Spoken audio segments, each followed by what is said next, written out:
Welcome to the Galen Trombley Show. Be sure to subscribe, review, and share the episode. You can follow me on social media at Galen Trombley. I hope you enjoy the show. Greetings. Please hold for a very important message. Light speed sequence initiated. How may I help you? Bonjour. Security breach. The truth shall set you free. Awesome. It's a miracle. Stabilizing.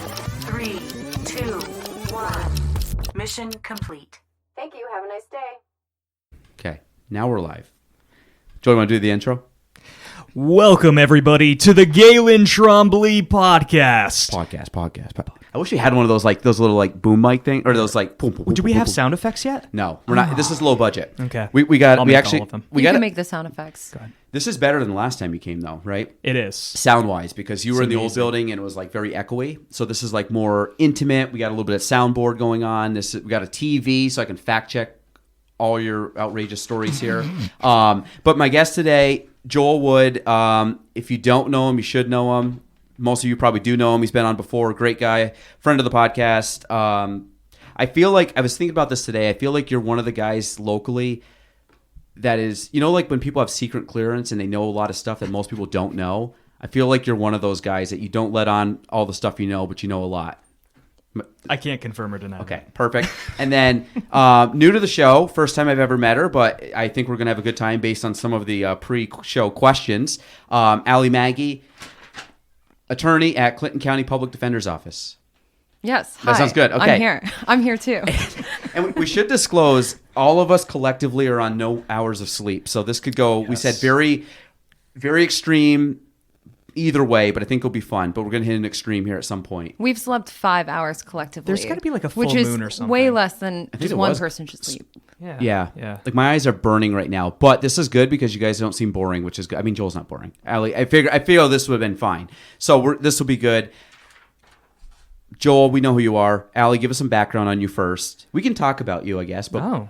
I mean, do you want to, or you people kind of know He you? loves talking about himself. Do you want to do background on you? You want to give us the elevator pitch? Twist my arm. Twist my arm. You want to go? You want to lead off? Or do It all started on a dark and stormy night on April 4th, 1994. A woman named Jennifer LeBeer was having a young boy in Tucson, Arizona. And then fast forward 29 years, and here I am. I didn't know you were born in Tucson. I was. How long did you live there?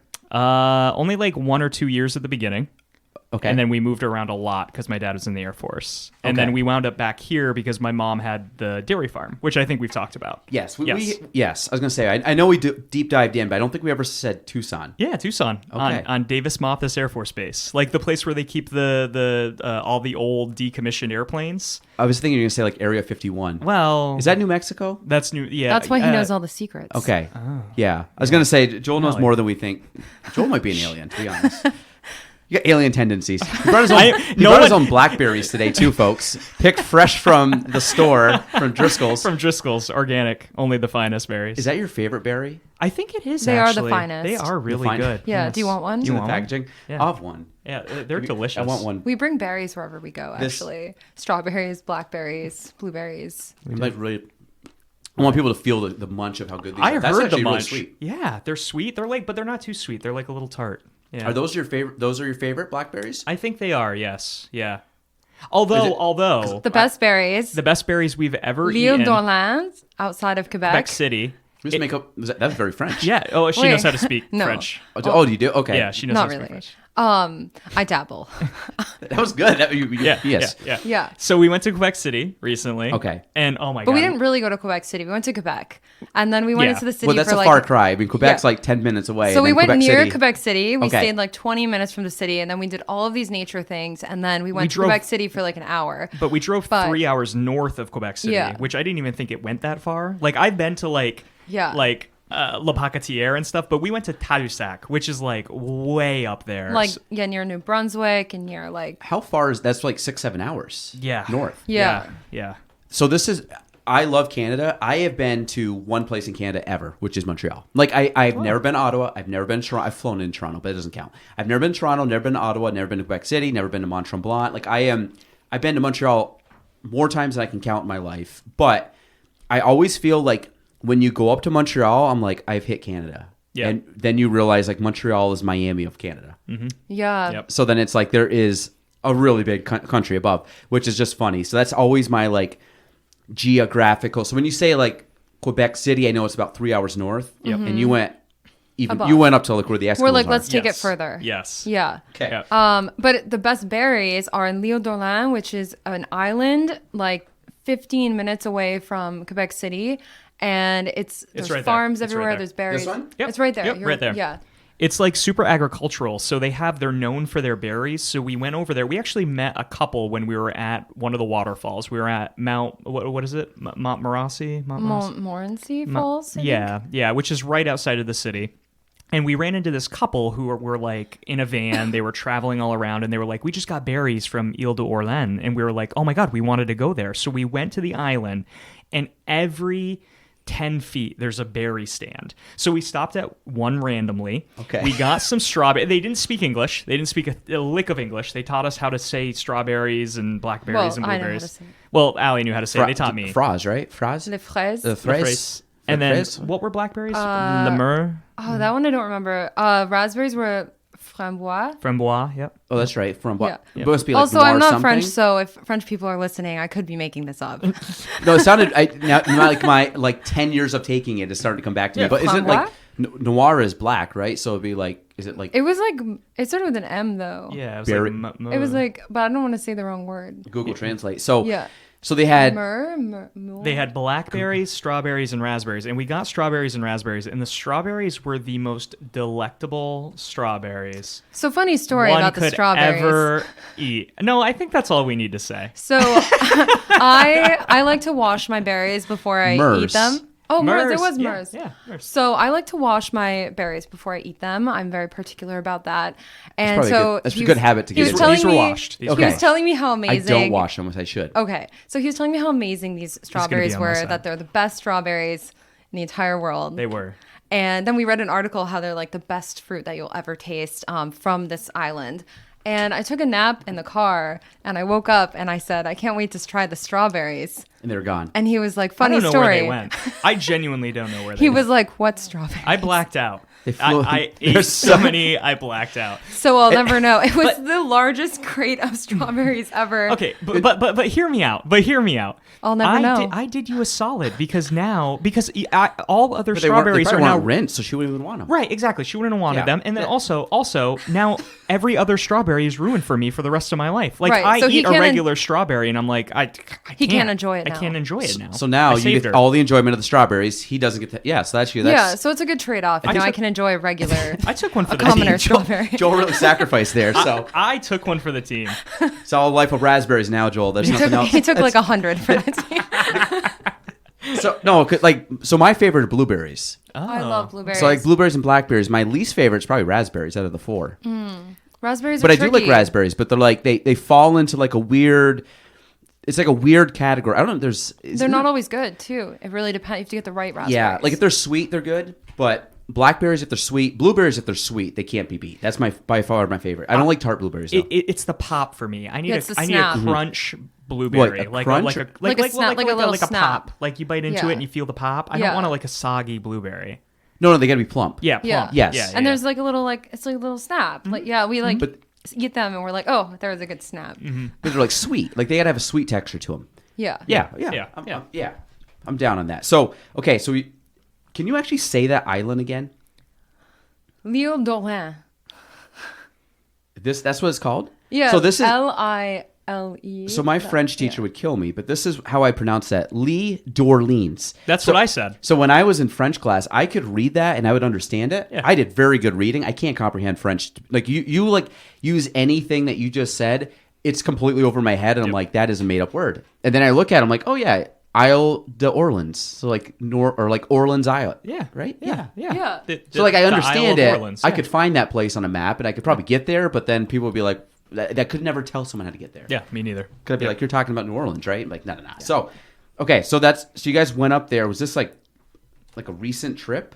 Yeah, Yeah. it wasn't that long. So you guys are like hot and heavy on blueberries or blackberries right now. yeah, Like living that berry life. that Yeah, berry but life. these are Americans, so they're not. Oh, look. Wait, we didn't even have to Google it. It says Mer on Oh, it. it says mer on They're it. in French. Okay. Is there a Spanish?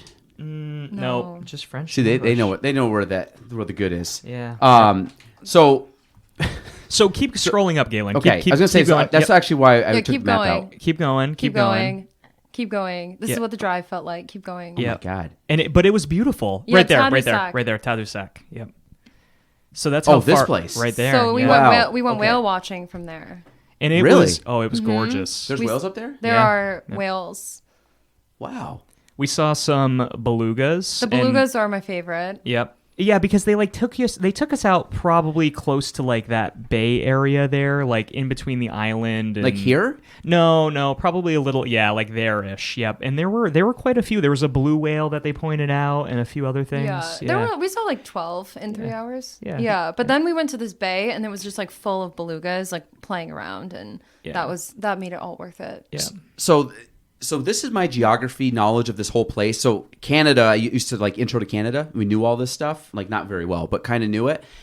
Then I had Shay and Annie on. Oh, Brennan. yes. And they're Where are they from? they're like right here. Oh, I never knew that. So, which is like, so people can't see this map. They're basically just outside of Maine. They're in Canada, but they're pretty much equal with Maine, which is funny because like where you guys are is not far from the U.S. like in geographical terms, but then Yeah. we talk about it was probably what, like an 8-hour drive, 7-hour drive. Yeah, 7.5. But we broke it up because we stayed only 3.5 hours away, and then we drove there for the day. But we did Oh, see gotcha, signs at points where it was like Vermont, New Hampshire, and we were like, "Wait, what? Yeah, like, how close are we?" Yeah, we Like, kept opening our trippy. map. We're Yeah. like, where are we right now? Yeah. But you think like Yeah. Canada's high, and then you realize how high Maine actually goes on the map. Yeah. So that's what's Yeah. kind of trippy about it, because like Bar Harbor is probably way up, or no? Oh no, it's here. That's way up. I don't even know what's up there in Maine. I think that's forest. I've heard a lot of people who go like hunting up there, like Yeah. because like it snows and like I don't think there's a lot of people. So I think That town's literally called Caribou. And Winterville. in Winterville and Woodland. Yeah. yeah. So this. Wait, where's Caribou? Caribou, right there. Yeah. Limestone. Yeah. So Yeah. this might as well be Alaska. That's Yeah. what I feel like when you're up there in northern Castle Maine. Hill. This feels very Game of Thrones, like Winterville. Yeah.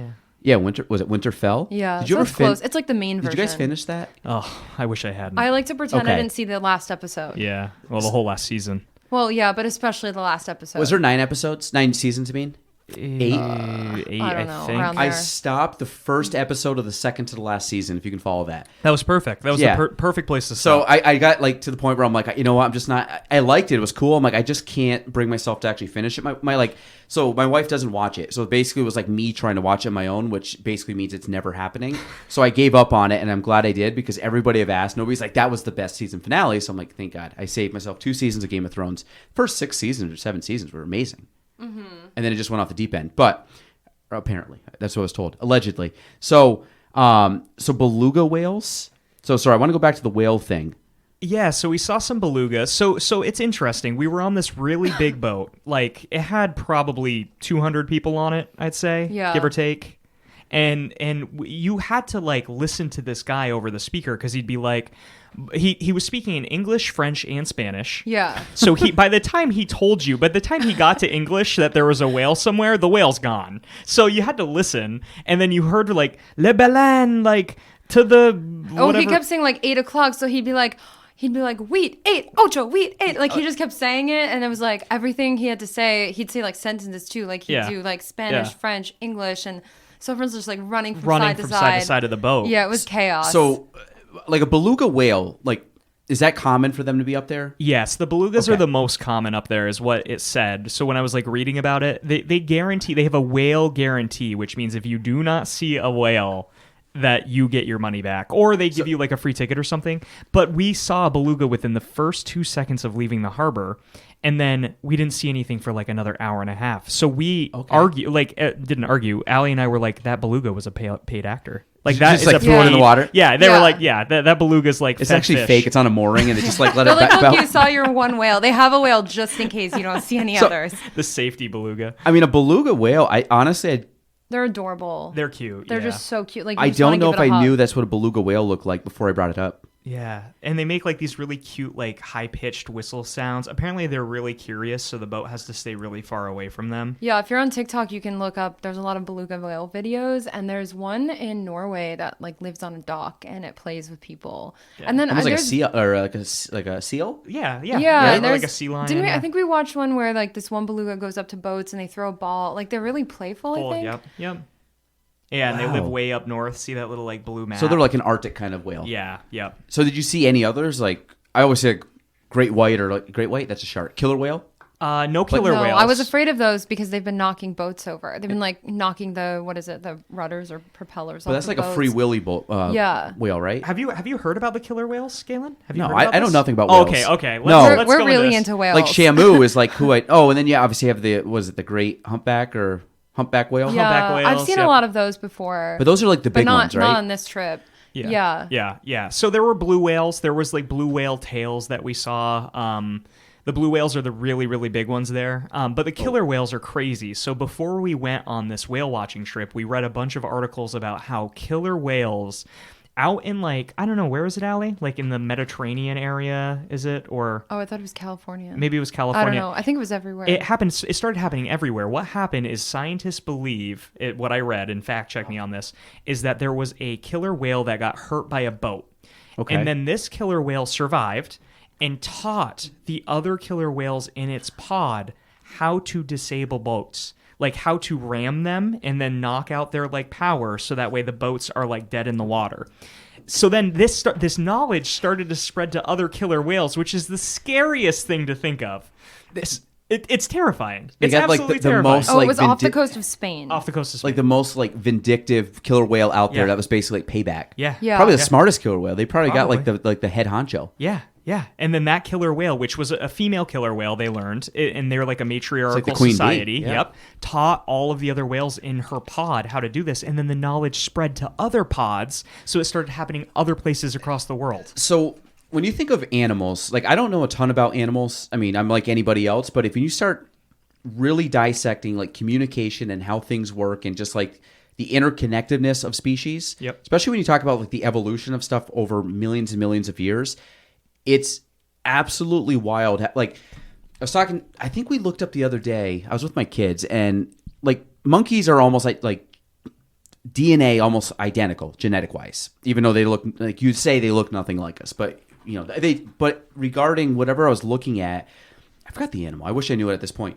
It was like 92%, but it was nothing even close to us. It might have been like I don't know if it was a dog or like a deer. It was something weird, but when you actually look at the like genetic makeup of everything, we're so close. Oh, was it a pig? I've heard that pigs are really genetically close to Maybe humans. it was. It was something that you would not think. I'm like, there's no way this is close to us. And it was like over 90% the same genetics. So when you think like monkeys, it'd be like, yeah, monkeys are pretty close. And you realize it's off by, I think, only 2 DNA strands, which is like so wild.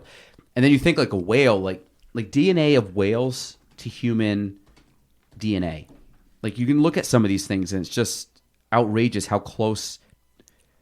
Some parts of the whale genome have evolved faster than in other mammals, it says.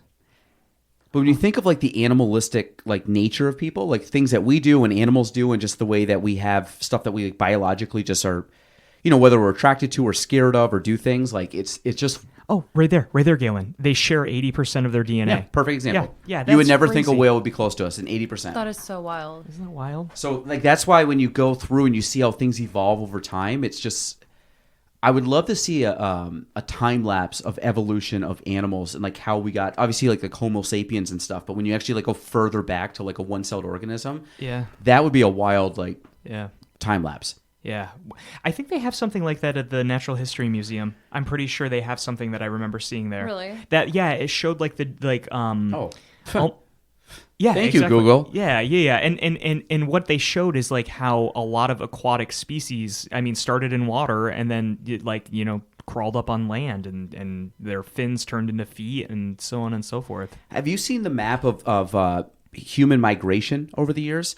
That it started in like I'm trying to think. It started in like Southeast Africa. Yep. So that's where like human civilization started. It took humans 130,000 years to basically go from like, well, Africa, Southeast Africa, like to the middle of the continent. 130,000 years. And then it kind of showed how everything spaced out from there, and obviously things started to progress faster.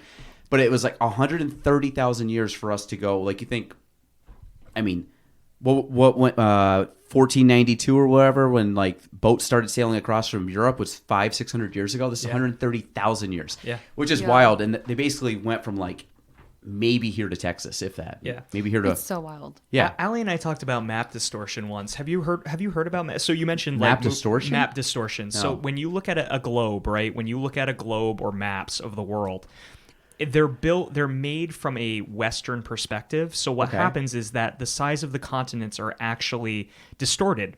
So what happens is that certain countries look way bigger than they should, and other countries are way smaller than they really are. And what happens is Africa is actually smaller on most globes and maps than it really is. Okay. So Africa's ginormous, and it looks ginormous on a regular map, but it's even bigger than that. So for them to move from one part of Africa to another actually is like incredibly difficult. So like, yeah, you're kind of seeing the map distortion. Exactly. Yep. So look, the U.S. exactly on the equator. Look at how big the U.S. is compared to South America. Isn't that crazy? But exactly. But if you put it on Canada, look how big it is.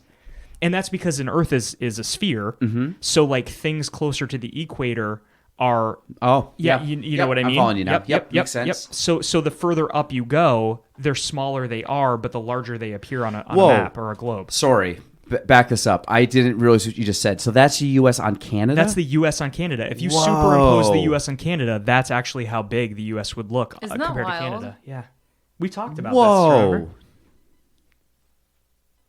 That is wild. Sorry, I've never seen this before. Well, this is what I'm going to do all tonight. So I knew the U.S. and Australia were close. Mm-hmm.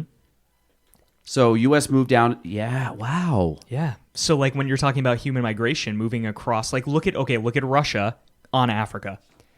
Isn't that crazy? Whoa. Yeah. So when you're talking about humans migrating from Southeast Africa to like the middle of Africa, like that's a long walk. Oh my God. This is a total paradigm shift. If Romania was an island in the... Wow. Yes. Isn't that wild? I'm assuming this is true, right? This is actually like... That's real. Yeah, map distortion's a real thing. Yep. So what caused it, like, on the map? Is it just purely based because we have to show the curvature? Like, when you make a map and they kind of have it... Even though it's 2D, it's supposed to, like... Right? Almost look 3D? Yeah, I think so. I don't know the exact cause. Like, someone will have to fact check me on this, but I think it's for two reasons. I think it's because the Earth is a sphere. It's a globe. So, like, there's that. And then also, I do think that at least I've heard this. I don't know if it's true or not, but, like, a lot of the maps were built on Western perspectives. So... That is... Yeah. This is trippy. Because if you look at old maps, like the ones that were made in the 13, 14, 1500s, the world looks way different. And there's a lot of reasons there because, number one, they were drawn, with inaccurate information. But number two, they tried to draw them more to scale, so they look really wonky. But, like, current map, look at that. Yeah, look at that. Nonsense. Is that crazy? So, folks, if it is called, what is it? Map distortion? Map distortion, yep. Map distortion. I'm on boardpanda.com. This is insane. Yeah.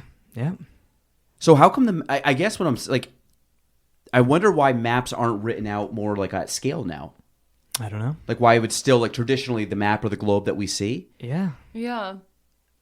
I've never seen this before. My mind is actually like you would trying to think if process they this. Knew this was an issue, they would just fix it, make Oh everything my to God! scale. Look at Greenland. Like, can they please? Sounds like a good business model, right? Like let's we just make accurate maps. maps and globes. Yeah. So I Like wonder we're a new business. how big is Alaska? Alaska's. I mean, I know that Alaska's big, but obviously when you put it down, Alaska's not as big as it appears. Like Greenland looks like one of the biggest countries in the world, and they're basically saying it basically covers the Midwest. Correct. Of the United So States. if you took Alaska and put it, it'd be even smaller than Greenland. Yeah. Yep. It'd probably cover like a portion of the Midwest. Yep. So like, okay, I want to see like Alaska map distortion. Yeah. This is wild. Yeah. Thank you for bringing. I'm a map. Like I love maps and like Earths and space and all this stuff. Yeah, like Today I Learned. So it's about the size of Mexico. It's roughly Mexico. Here we go. Looks like. Oops. Oh shoot. Come on, Galen. Yeah, right there. Whoa. Yeah. Wow. Whoa. So Alaska's not much bigger than Texas. No, yeah. I mean, it is, but it's like It's yeah. If Alaska is what 586,000 square miles, Over twice twice the the size size. of Texas. Yep. But you would see on a map, though, it looks like it's not even close. Like Yeah. Alaska's like 5-6 times bigger. Yep. Yep. So Yeah. Alaska basically can fit well inside. I mean, Alaska covers. I mean, I'm looking at the map here. We got what kind of. This is kind of a weird spot that it's over, but you could arguably say it covers maybe Texas, not Texas, Tucson. Yep. So Arizona, Nevada, Utah, and California, and maybe it goes a little bit into New Mexico. Like Yeah. that's probably to the southwest. Yep. That's wow. I know. Yeah. Today I learned TIL. Today I learned. I had one. I think I had a social studies teacher that taught me this. I'm pretty sure. Because I was talking about the size of Russia one day, and the teacher was like, "It's not that big," and I was like, "Wait, what?" And they were like, "No, it's not that big." And here, I'll show you why. So I can't remember what social studies teacher taught me that, or else I'd give them a shout out. But yeah, This is so wild. and that's the U.S. on Wow. Africa. You can fit so many countries in the world on Africa. Yep, look at that. But Africa's not considered the largest, though. It's still Asia. It's still, yeah, I think so. I don't know, Allie, fact check. Is Asia? I think Fact Asia's check. still geographically the largest. I'm just going by square footage, though. I think it is. I think but it I is. can't say for sure. Now, because it's a globe, this might sound dumb to say this, but because it's a globe, in theory, everything's the same square miles, right? If you're square mile at 45-degree latitude versus equator, you're still talking the same, like shape, like area, square area. So. I think it would so. have to be, right? Yeah, I think so. But I mean, I get why they're saying this because I don't know. See, this is trippy. Like, why wouldn't you do a map that shows them in the actual? So it has to be some kind of perspective. Yeah, yeah. I don't know. And I think it's because it's a sphere. And also, I think that, again, maps were largely dominated by the map drawers, right? The people who drew the maps had the power. And I think it's also has So to they do have with... a Western influence on Yeah. them. But you would Yeah. think that at a certain point they would be like, okay, like the jig's up. Like let's actually put it correct. So my sister just went to Tanzania. She was over there for a couple weeks teaching, like Oh, recently. really? And I, Oh. of course, I'm like, oh, Africa's a big place, whatever. And then you start to put it in perspective. That's what India over it looks like. Right here? Yeah, I think so. This Yep. probably looks like or Russia maybe. Yep. Or is this all the No, it's not the continents. Well, that's the U.S. That looks like South America or part of it. Central America, maybe? Yeah, I was thinking maybe like. Oh, that's England, right? England, Ireland. Yep, yep. Wow. Yep, that's the UK on Madagascar. Isn't that crazy? The UK fits in Madagascar, which is an island. Well, the UK. Well, and you got to think too. India's massive. So you got India. It looks like you have India, Europe, United States, whatever these are. I'm sure if we spend enough time looking at them, like that might be like Finland or Norway. Yep. That looks like France, Italy. But like Germany. like go back to the UK for a second. So over there on Madagascar, right? So Yep. Ali and I are going to Ireland soon. Ooh, That we gotta yeah, talk about that. Yeah, we're going to Yeah. Ireland soon. Ali's been, I've never been. But look at Ireland on that map, dude. So that's the UK. Look at that's Ireland over to the left. Look at how tiny that is compared to Madagascar. That is like a dot on Madagascar. And Ireland's an island, yeah, but it's I think still big. Ireland's It looks about the so size of Maine. much bigger on maps. Yeah. I do think it probably maybe has a perspective thing because of the sphere and the globe, but I Yeah. also think like map makers back in the day were like, the colonizing nations were like, my country's gonna look bigger than yours. Yeah, yeah. Yeah. I think that played a huge role in it. Arctic Texas. I don't even want to get it into makes that. them more powerful to Mm-hmm. appear. I just feel like larger. at this point in time, like they would have, someone should have come out with a more to scale map. Mm-hmm. You would think like, because imagine if it was actually the scale, like how much it actually. Yeah, look right there. Look at that headline of this article: the effect of map bias on how we view developing countries. So, if you're up in space and looking at it, you would have to, because if you're up in space and you're looking down at it, it should be it should look Yeah. to scale. Yeah, But yeah. obviously, you're looking at different angles too. Where even if you're slightly at an angle, then it's going to appear because of the curve. The curvature of the Earth. Yeah, I mean, if you actually, I don't know, Google like Earth from space or like Africa from space. I'm going to put it's- map distortion from space. Yeah, see what comes up. Come on, Google. Oh, maybe not. Maybe they're still giving you maps. I mean, even just that alone. Yeah, yeah. South America looks. That looks like a weird. I mean, Africa's bigger than South America, so I don't. I think, allegedly. My whole mind's been warped in the last 10 minutes, so everything I knew about world maps. Right there, politics and cartography. The power of, I'm sure it's the power of like, the power of deception through distortion. Yeah. Yep. To make people believe their country's bigger and more powerful. Wow. Yep. And look at on the maps how big Russia looks and how big the U.S. looks comparatively. Yep. This is like little man syndrome for map makers. It really is. Yeah. Australia. You want to know a wild thing? Do you know Tim Urban at all? Mm-mm. Wait, but why? Follow it. It's on Instagram. It's awesome. So, wait, but why? So this guy, this is going to blow your mind. So this guy writes a blog. Tim Urban, he's great, has way too much time on his hands. He does like all these crazy things when he looks up stuff. But let me see. So he goes through and he has like a bunch of different things about population and right there. Probably this one. So basically, let me see if he has. And he starts like putting in perspective of like grains of rice could go in a house. And there's one where he talks about, right here. And he goes through and he basically takes like the average person, the height and space and what we make up. And then he puts them next to each other. So he's saying if you can, I'm not going to get into all the details, but basically if everybody stayed where you cannot touch each other. Okay. So everybody's much as got as close as you could, but you weren't physically touching anybody. I think everybody could fit in like a box that would fit in Manhattan and would go about the height of like the world's tallest building. The population of Earth. That sounds stressful. The entire population of I think the entire population of Earth could fit in the five boroughs of New York City and not touch. Wow. But so basically, what is the population of Earth nowadays? 8 billion? Is it 8 billion? I think so. Which is wild. Have you ever seen maps of like how it went from 1 billion to 2 billion to 3 billion? Like how much quicker it's progressed? Oh yeah, because it's that multiplier effect. So like it kind of like went like this for so long, and it's then a hockey all of a stick sudden curve. it went It just exponential. And what happened? They've actually I've always thought it was like you're gonna have too much population, and they're worried about losing population because people aren't procreating and you're not having as many kids, and like you go from families of 12 farm families down to like single family household or single child kind of thing. Yep. Like so if you start going through some of these and read it, it's wild about space. So like at people like whatever they're basically going. I don't want to go into all the numbers because it confuse people. Like right here, the population of all 4 countries could fit in this red square on this little island.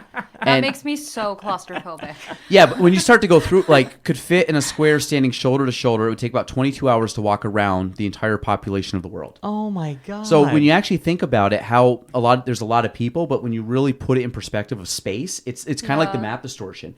If you follow, he's on Instagram. It's a wild follow, and right here. So you're telling me right here, look at this one. The human race could fit in this square in the Gambia. I've never even heard of the Gambia. Is that yeah, like look down here. The square is also smaller than New York City. Oh my god. So he talks about Queens could fit 2.83 billion people. And then he goes geographical region. So then it gets even more wild where you can put like all Asia that's not in Queens. But when you go to New York City, it doesn't feel like it. It doesn't feel like there could possibly be more people. I say that as someone who lived there for like 13, 14 years. But like what's Manhattan? It's only like 7 or 8 miles, right? South to north, 10 miles? It's not a big like... I mean, I grew up in Chazy, so like Chazy to Plattsburgh, I think is longer than it takes to get the entire part of Manhattan. Oh yeah, it's not that long. So it's like it's like a overall. I mean, obviously we're driving 60 miles an hour. We're down, like they go through like different religions. Like everybody could fit in these spots, and all humans that have ever lived. Oh my god, that's wild. Yeah, 1 out of every 15 people who've ever lived is alive today. That's wild. So when he starts to go through all these stats and he puts it in like actual like facts, kind of like you just did with map distortion, where you're like, wait, is that actually true? And you realize it is. This is it right here. This is the one I was talking to you about.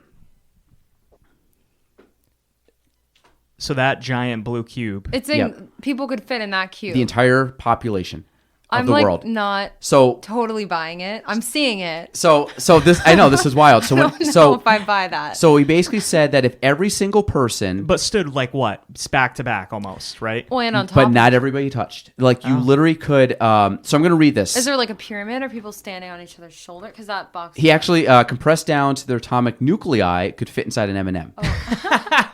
Like, I mean, it's wild, like what he does. But he's one of these guys. Like he has a lot of time to research this stuff. But he's obviously made a living off of this. And this book's actually that book's not great, but it's whatever. His blogs and stuff are better than the book. basically this block, it's Wait But Why. It's an Instagram account. I've been following it for a few years. It's amazing. Every single person in a cubic building the side of 1.07 kilometers, which is what, probably about a half mile or so. Yep. Could hold up all 7.3 billion humans. The world's tallest building, which is what, the Burj Khalifa, which I think is in Abu Dhabi.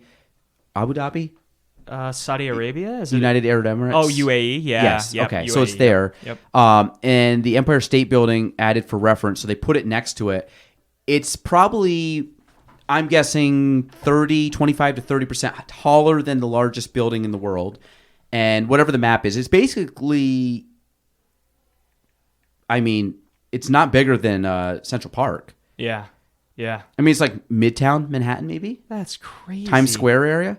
But everybody could fit in there. And obviously, height-wise, it's, not super, I mean, it's tall, but not as tall as you think it would be. And that's crazy to me, too, because we talk about, That's wild. Everybody could fit in that. we talk about overpopulation. I'm not sure. I have to read more about this after. I'm not sure I believe that. Read the blog, but it's like if everybody stayed and physically did not touch. So you had everybody, like, I think he's talked about it, where if everybody was like, had like a level like an inch above them, and someone was on that level, and then Okay. someone on that level, and you were like right next to someone but weren't touching them, everybody could fit in there. Maybe it's because it sounds too stressful to me that It does. I don't It's- want to absorb that as Yeah. true. Like, Yeah. I'm sure it smells wonderful My in that brain box. is- Yeah. My brain is rejecting that information. But how wild is that? So when you start talking about like population and stuff, I mean, just Yeah. think of like the Adirondacks. We're in a very small section of the world, and we have so much space here. Yeah. Well, I still think about the population of New York City is only 8 million people. And then I think about like cities in China or like Wuhan, for example, which is a pretty well-known city nowadays because of what happened 3 years ago. That city has more people than New York City, but we had never heard of it before. I had never heard of Wuhan, China before 2020, but it has like 9 million people in it. And it's just crazy to me to think, it's wild. I mean, it's just when you start actually like, I mean, this guy has a lot of cool stuff. Like the distortion thing you just said is wild. Like your life in weeks, like that gets kind of like, ooh, like that makes you want to actually do something with your life because like you start realizing like, it's wild. I mean, I don't want to like harp on this. I could be in this for hours. I'm gonna look this up when I get home. It's Wait But Why, but it's fascinating with some of the stuff. And again, I haven't looked at 95% of this stuff. It is pretty wild. 10 types of 30-year-old single guys. I feel like that's like my alter ego life of like things I would probably be doing but don't do because because you're happily married, Galen. well, I got 3 kids and I get no sleep. So this is that'd be like a well-rested 30-year-old that does whatever they want. But wait, if you wait, but why? It's great. So sorry, I just took like I said, this is going extreme, folks, because I'm like delirious right now. But this is really cool stuff. So we went from berries to whales to population to map distortion to population that could fit inside New York City. Can you tell us about, just because I don't want to lose this, and we're going all over the place. There's going to be, if someone can follow, if you remember, Family Circus, the comic strip? Yep. When they have like the dotted line and they show where they walk. Mm-hmm. If somebody is going to follow this podcast, this will have there'll be no like linear path on this podcast. So I want to talk about Scandinavian open prisons. Yes. Let's hear it. Is that a thing? Yeah. Okay. So I learned about them have you heard of Drink Talk Learns? No. So Drink Talk Learn is when like people get together and they you drink and you talk and you learn. And It's like the name implies. so they're like PowerPoint presentations. And during the peak of the pandemic, my friends organized Drink Talk Learns to do over Zoom so we could all get together. And I misunderstood the assignment. And those are them. They're really fun. You can do them in person too and have like a projector screen. Okay. Yeah, so you just like educate each other. So I kind of misunderstood the assignment. And I mean, I think it can be whatever you want, but everyone had really funny presentations. And, Okay. the person who went before me was like, who should Harry Potter have ended up with? And then I was like, I'm going to talk about Scandinavian open prisons to give a 20-page presentation. And everyone's like, okay. Wait, so you can make up anything you want? Yeah, in a Drink Talk Learn, you can do anything. So any topic you want to present on. So this kind of sounds like basically like a drinking party game. It's like a drinking TED Talk, I guess. So there's like a little bit of like philosophy and thought and Well, and my friends pitched it as a TED Talk, so I was like, oh, educational. I'm going to educate everyone. And I mean, I think you can make it educational. I think typically people probably try to be more like funny witty. So it's more about discussion. Just get like people Yeah, thinking. you get and, some like cool like, discussions dialogue. out of it. Okay, Yeah, I so like it was actually this. really fun, and it was like an amazing way to get together with people. And there's, like, during the wine peak involved? of COVID. Well, it's whatever. We did it over Zoom, so it's whatever. Oh, I anyone already like wanted. this. Okay. Yeah, but I know when I looked it up, like people do them in person too. Yeah. Okay, so Scandinavian open prisons. Yeah. That's a thing. Yeah, so Okay. in like Denmark, Norway, these countries, you can fact check me. I was actually shocked to hear about this because I had never learned about them before. So they have prisons that are literally open. Some of them literally don't have. They have regular prisons, like as we know prisons So here. it's like a voluntary But prison, they like have- just like go put yourself in timeout. Well, that's what it sounds like, but you're like sentenced to prison and you like there's no walls at them. Like you can come and go freely. People have jobs, people go to school. So the idea is to rehabilitate people into society and yeah, see, they can like decorate their rooms, they can wear real clothes. So it's just like a completely different like mentality towards the purpose of prison and like what, you know, if you want to deter people, if you're looking to punish people, if you want to rehabilitate people. And so they're really into rehabilitating people back into society. So are they required to stay in there? Like They can come and go freely. So I really am not sure because I've never visited one. So I don't know what, I mean, the people clearly are staying. I'm sure they get people who disappear sometimes, but they get them jobs. I watched one documentary on someone who, this one was a little controversial, not sure how I feel about it. He had been convicted of murder, but he had good behavior in the regular prison, so he got sent to an open prison to reintegrate into society. So he worked at like a tech startup. He went back to school, so that you can just like come and go freely.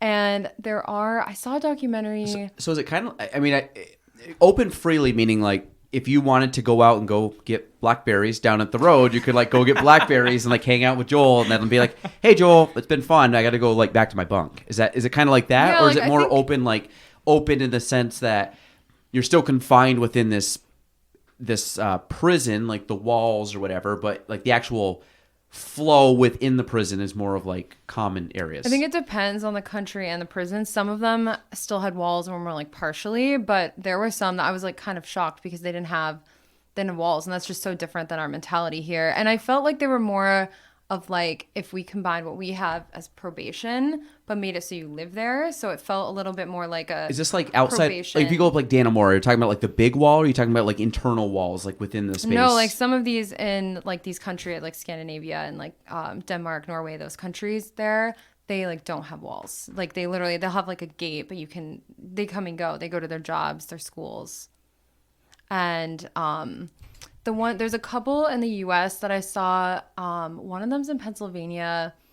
I can't remember what the other one was, but there was a CNN documentary on it, on open prisons. But in the US, there's no like, to my knowledge at least, there could be, but I think there's no like open prisons. But there are some that are trying to implement that philosophy. So they still have walls, but when you're in there, they have a little more freedom. So they can wear their clothes. They can do like cooking. Anyone can cook. They do like cooking classes. They can play games. A lot of the COs will like actually play like sports with them. So they're trying to, I think what the issue is that oftentimes what happens in our prison system is people are dehumanized. So they're trying to find a way to kind of humanize the system. And, you know, if you give people certain basic rights, then, you know, are they going to be able to go back into society and do better? Are they owned by the government? Are they government-run facilities, or are they privatized? I don't know. I don't know that information. Oh, okay. We can fact check that.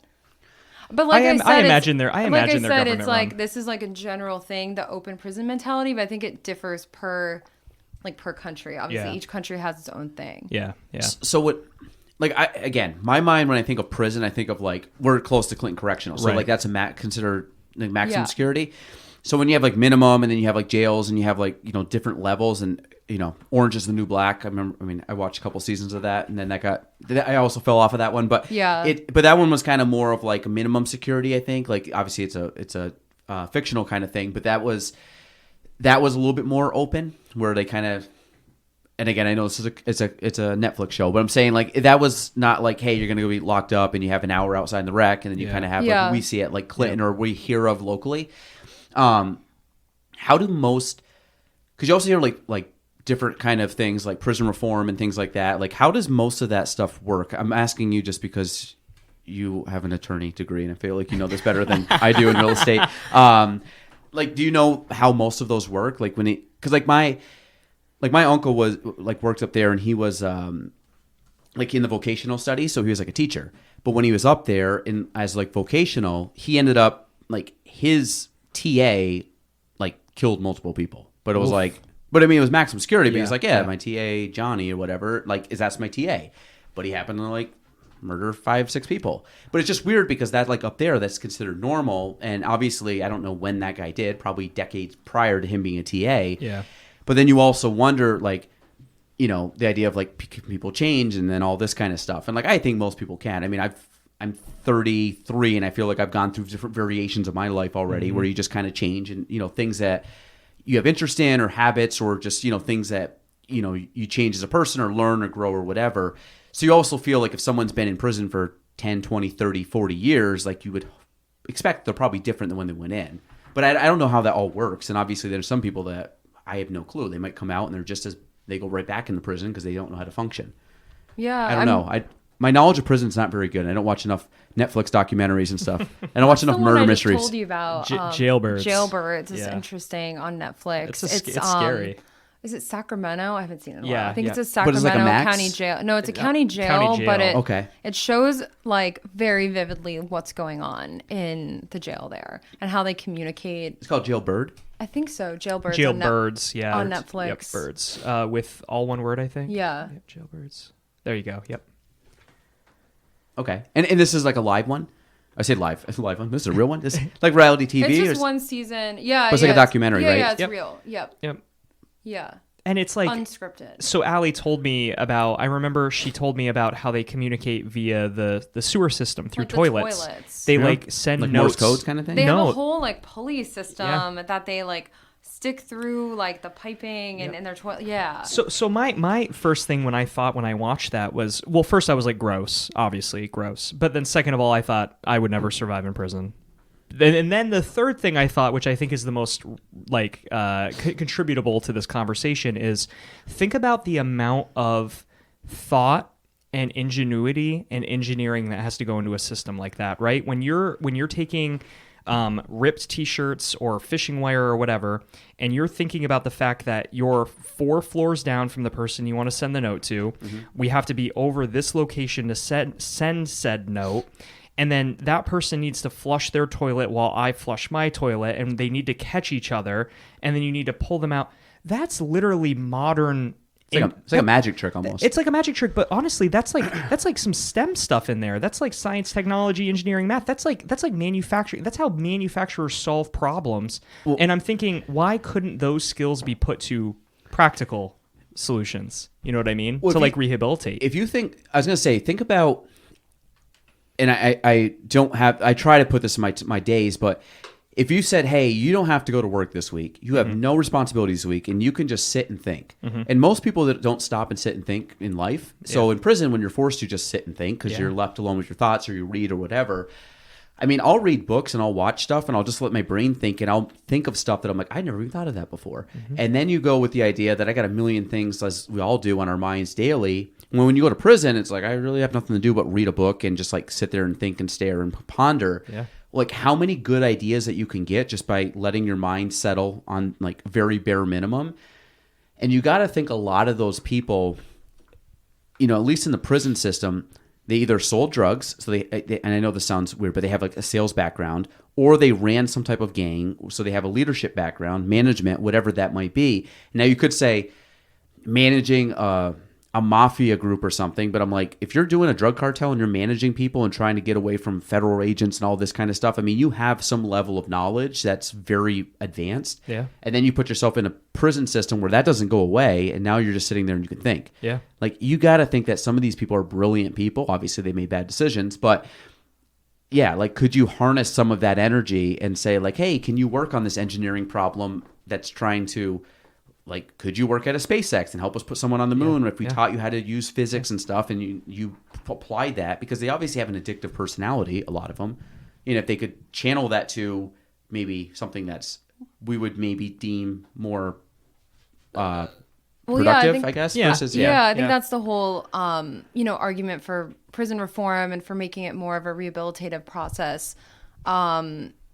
Teaching people skills and that there's a benefit to society, actually, if you're helping these people to do something that can contribute to society rather than come out and not have anything and maybe just go back to committing crimes again. But I think it's controversial because then you have people, I mean, if you look at like the worst crimes, and not everyone's in there for this, obviously, but, if someone whose family member was like beaten or murdered or, very injured or some atrocity, I don't think people don't want to hear like, oh, we're just going to give this person some art classes or some history classes. Like, Yeah. So I think it's a really hard thing for people to digest. And so I do think it also probably depends on the person, the circumstances. But yeah, so I think it's hard, but I think there is an argument that it could benefit society if you're giving people skills that maybe because of their life circumstances, they didn't have those opportunities before. And I think, too, that just to build off from that, Allie, I think we're seeing that here locally, not to that degree, not like Scandinavian open prisons, but I think it benefits not only those folks who are incarcerated and society as a whole, but there's other really tangible impacts and benefits. And one of them is Clinton Community College here in Plattsburgh. So Clinton Community College gets a lot of community colleges across the country, but specifically in New York State, get their funding based on FTEs, full-time enrolled students. So the state counts how many students are enrolled, and then they get funding based on that number. Clinton Community College is trying to work, and I think they're approved. I don't want to speak for them, but I think I heard at the last meeting they're approved to go in and do education, like educate those who are incarcerated at Clinton Correctional Facility. And now those inmates count towards their FTEs. So the college gets more funding because of that. And so that benefits our local community college, which teaches a lot of people, but also benefits those who are incarcerated and the community as a whole, because now there's less recidivism, there's less crime. Hopefully those people can have jobs after. I just think it's great. Yeah. Yeah, I didn't know that. Yeah. It was funny. I saw my uncle a couple of weeks ago when we were talking about soccer, and he likes soccer and stuff. And he said, so yeah, like there's a men's league soccer that's been playing for like many, many, many years. And he said back when he played, they were one of the first founding members. There was a Clinton Correctional team. They would actually go to the prison, and he goes, they only played home games. So you went and they played there, but they actually played. They were part of the team or part of the league. So wow. So they did have some, like at that point, some kind of leagues and rec stuff back then, which is interesting. Yeah, he goes, you just went and played in the yard, but he goes, a lot of them are, there was a lot of, especially. People from South America and Latin America, and they were really big in soccer, and they came up here, and that was like what they gravitated towards during the free time. But they ended up putting a team together, so you just go play them in prison. So it was like weird to think of because you're like that was just a normal thing back then. I mean, I don't think they definitely don't do it now, but I don't know when they got rid of it. That seems like it would work. You know what I mean? Especially if you're getting funding for a school. Yeah. I just think there's a lot of opportunity. Like Mariah Shock Camp. Like, do you know about that? Mm-hmm. I think it's closed now. I think it was one of the prisons that closed during the most recent closures. But it was like it was more of an open concept prison in Mariah where they could exactly higher education and prison programs through SUNY. Yep, and maybe Clinton Community College is in the process, but see North Country Community College, Potsdam. Jefferson Community out in Watertown. So there's a lot of local SUNY schools that do this, and they send educators into the facilities and teach classes, like actual college classes, and then these individuals can graduate with an associate's degree. Yeah, it's incredible. And I think that's a step in the right direction. Definitely not, as innovative as Well, I think that to have someone go into prison and just like, a bad term, but like rot in prison. You know what I mean? It's like, it's kind of, well, it depends. Like they're never coming out, but still it's like, well, if they're not going anywhere, at least we can maybe try to get them, like I said, productive, and they can still use, even though they physically can't leave the walls. It's like, can they add something to humans or the civilization through education or again, if they have time to think or do or process or manufacture or whatever, it's like, well, and a lot of people, I feel so many people who are in prison are coming out. They have relatively short sentences. I mean, it depends if you're in a max security, a minimum security. Some people have life sentences. Some people have 1 to 2 years. So there are so many people who are getting shorter sentences who, I think prisons are doing, there are education programs, but I think it's like, what can we... Yeah. Thank you, Joel. Pulling out the calculator. Yeah. I mean, that's a little over 10 years. Whoops. If that's the 12 average. years. Well, 12 times 12 is 144. So that's also kind of gross unit measure. 12 years. Yeah. About 12 years and 3 months. Yeah. Yep. I mean, so I think it's important to say what can we do to, help give these people the tools for them to succeed, and also so they can contribute to society and, not let a situation like that happen again. And then that obviously goes hand in hand with like mental health services. It depends on the person and the situation.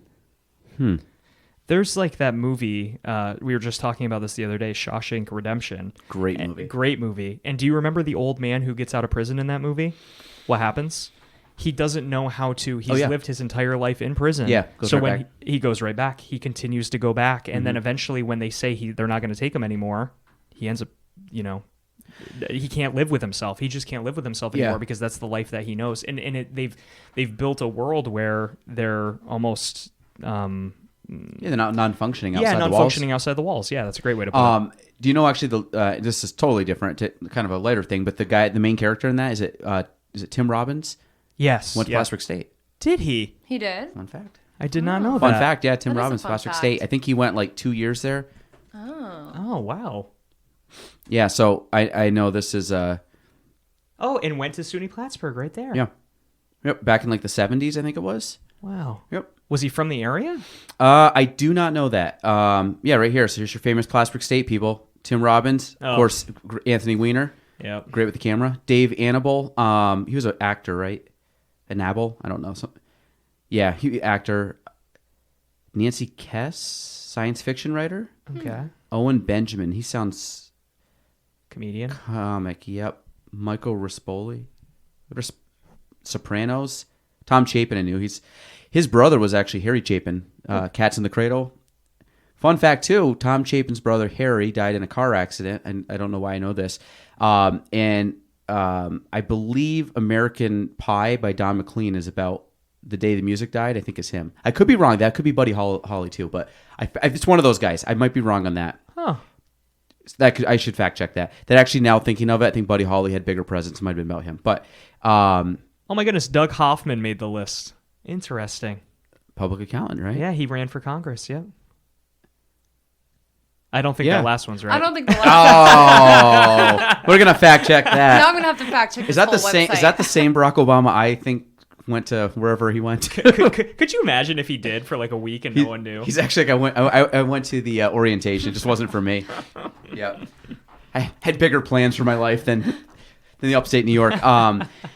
Yeah, so that was cool. Fun fact: Tim Robbins. Yeah, I don't know. That was okay. We're gonna take a jump off of prisons. Writing process for a novel. But I'm giving you very bad intros. We're just like giving. I feel like we're playing like charades, being like writing ready, process for a go, novel. act it out. Yes, writing process for a novel. You guys are writing together. Yes. Correct. Yes. Okay. So I'm gonna let Allie kick this one off because Allie's been writing way, way, way longer than I have. This is my first foray into writing, so I'm gonna let Allie take this one to start. Well. Okay. I'm in it. I'm just gonna listen. Yeah, great. I mean, so yeah, we're writing a novel. It's a YA fantasy novel. Is that a young adult? Okay. Yeah.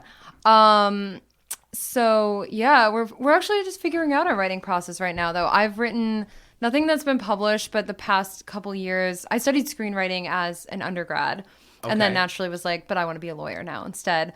But I got back into writing actually during the pandemic, and so I finished a children's book. I started a couple books that they didn't really go anywhere. And then we had this idea that struck us, and we made a 40-page outline. Yep. We outlined, it mapped out the entire book and plot, and now we've started writing it. And yeah, we've been trying to figure out how to kind of like the best process to write as co-authors. Yeah, it's been a lot of fun. And the 40-page outline is super detailed. We did all the characters, all of the locations, every single chapter, all the major plot points. I think it's a winner. I think it is. And we wrote the prologue. We tested out a couple of different ways to figure out if we should take turns or write two separate versions and then like put them together, and we're still trying to figure out what the best way is to do it. Yeah, and finding and making our voices into one. It's finding our voice as like two different people, because I think every writer has their voice. So it's really interesting trying to find like, okay, what's the voice that's going to best benefit the story and resonate with young readers, and also what's going to be our collective author voice. But it's so funny because we wrote the prologue, and what we realized is that we never put a prologue in the outline. So we started chapter 1 very, very quickly, and then Allie was like, I think we need a prologue. And I was like, I think you're right. And she's right 100% of the time. So when she says something, I listen. Answer. Yeah, no, I'm serious. So she's like, we need a prologue. I was like, 100%. So we started writing the prologue, and we didn't have any of the points mapped out in the prologue. And a lot of our stuff overlapped. It was like the same. It was crazy. Almost like we were writing on a Google Doc, but like apart, like separately. And we promised, we're like, hey, we can't look at each other. Like we're not going to look at each other's.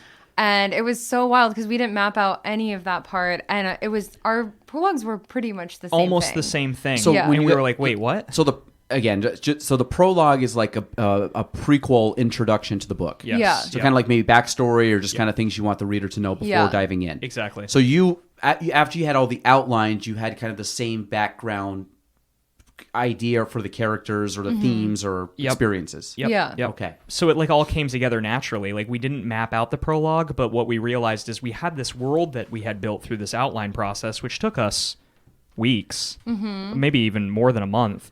And like we worked on it everywhere. We'd go to like Lake Placid. We sit at Mirror Lake Inn a couple of times and like we went to the beach. We did really well. Of beach we writing. were really productive at Stable Point Beach. Yeah, Great. Yeah, it's a cool beach. Yeah. So we were just like constantly writing. We'd go for walks and we'd get ideas and I'd start like typing it on my phone. Yep. But we did the same thing with chapter 1. We also we mapped out like where we wanted the plot to go, but then we started writing it, and again we didn't look at each other's because we wanted to kind of try to write separately first to see what we liked better. And we had so many similar things, like just like details that we hadn't talked about. Like there's this first scene.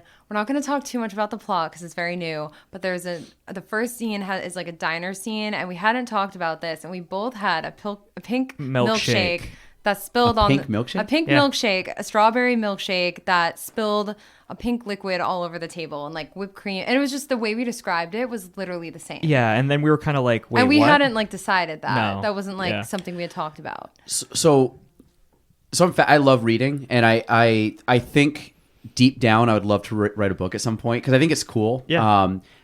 This is when I say like write a book, this is like bucket list down the road. But my thought when you would make a book, you obviously have the characters, but like, what's the first thought? Is it like a theme? Is it a time period? Is it a style? Like, because I think that I feel like you said young adult, like, and I think of like I've had Mark Berry on the podcast, and he's written some historical fiction books, and you start looking at like he's talking about that, and my mind goes, you have to fact check everything because you're talking you're talking time period 300 years ago where. You know, when you see a lot of it, he's like, I got to make sure what I'm even saying was around in that time period. Like it wasn't discovered in 1890 and I'm talking about 1881. Yep. And I think that level of detail, and I like a Dan Brown book. Well, Dan Brown doesn't do all his own research. He has people now as a team that research. But then you even look like a Harry Potter where you have like J.K. Rowling that wrote this 7-page book, or you can take Game of Thrones or any of these. I've read the Harry Potter book. So like you take she wrote that over probably a 10 to 12 year period of time ballpark. I'm just kind of using rough numbers there. So she had this like however many thousands of pages that was telling the storyline. And have you guys read those books? Like when you think like Harry Potter, like there's details in the 7th book that you don't realize that tied to the first book, right? I mean, like when you start thinking like, so she obviously must have had that fine detail in her memory in 97 when the first book came out, but the last book, let's say 2010 it came out, whenever. Yep. Like that doesn't actually get published for 13 more years, but she has this plan that was probably drafted out back in the mid 90s or early 90s. Yep. Mm-hmm. So in my head, it's like having that much level of detail where you can tie the story in and then you hit it with that and you're like, that now makes sense because that person did something 10 years ago in this book that's now coming to fruition. And that's something. It's interesting because, like you just said about someone who's doing a historical piece, whether it's fiction or nonfiction, you're constantly fact checking to see if you're right. You need to be accurate. So I think with fiction and fantasy, you have to be accurate in a different way. So as you're world building, you're creating all your own rules and you're creating your own world, but you also have to remember it because your book has to be accurate within your world. So even though we've just started writing the chapters and we've only completed the outline, by the end, we still had to be like, okay, let's look back. Like, what did they say in chapter 1? Or what did they say in chapter 7? Where were they? You know, so you still have to have, the rules have to make sense and still be accurate within your world because you have to assume your readers are smart and that they're going to remember all of that. And we've actually started mapping out like books 2 and 3 already because we want... when someone theoretically when we finish this when someone's in book 3 to be like, oh yeah, like this seed was like planted in book 1 and so we're like already thinking about that, like the whole trajectory of the story. And one of my favorite things that we talked about, and when Galen, you just said this, like, you know, a callback to book 1 and book 7, Allie and I, we were talking about it one day, and we were talking about when we were writing the prologue in chapter 1, we were like, I like going too far back and kind of like, you know, like memories, you know, and like how do we incorporate memories and should we incorporate memories? And we were like kind of having all these conversations. And I remembered this quote that I read once about one of my favorite fantasy authors, Brandon Sanderson. He's written a ton of really, really influential fantasy novels like the Stormlight Archives and Mistborn and a bunch of other book series. And someone, I think it was George R. R. Martin, but I could be wrong, you're going to have to fact check me, said that he loved Brandon Sanderson's writing because he never includes a word that is never unnecessary. And what's his last name? Sanderson. Sanderson. Yep, exactly, right there. So if he mentions in chapter 1 that the main character has a knife on their ankle, you better bet that in chapter 32 that main character is going to use that knife.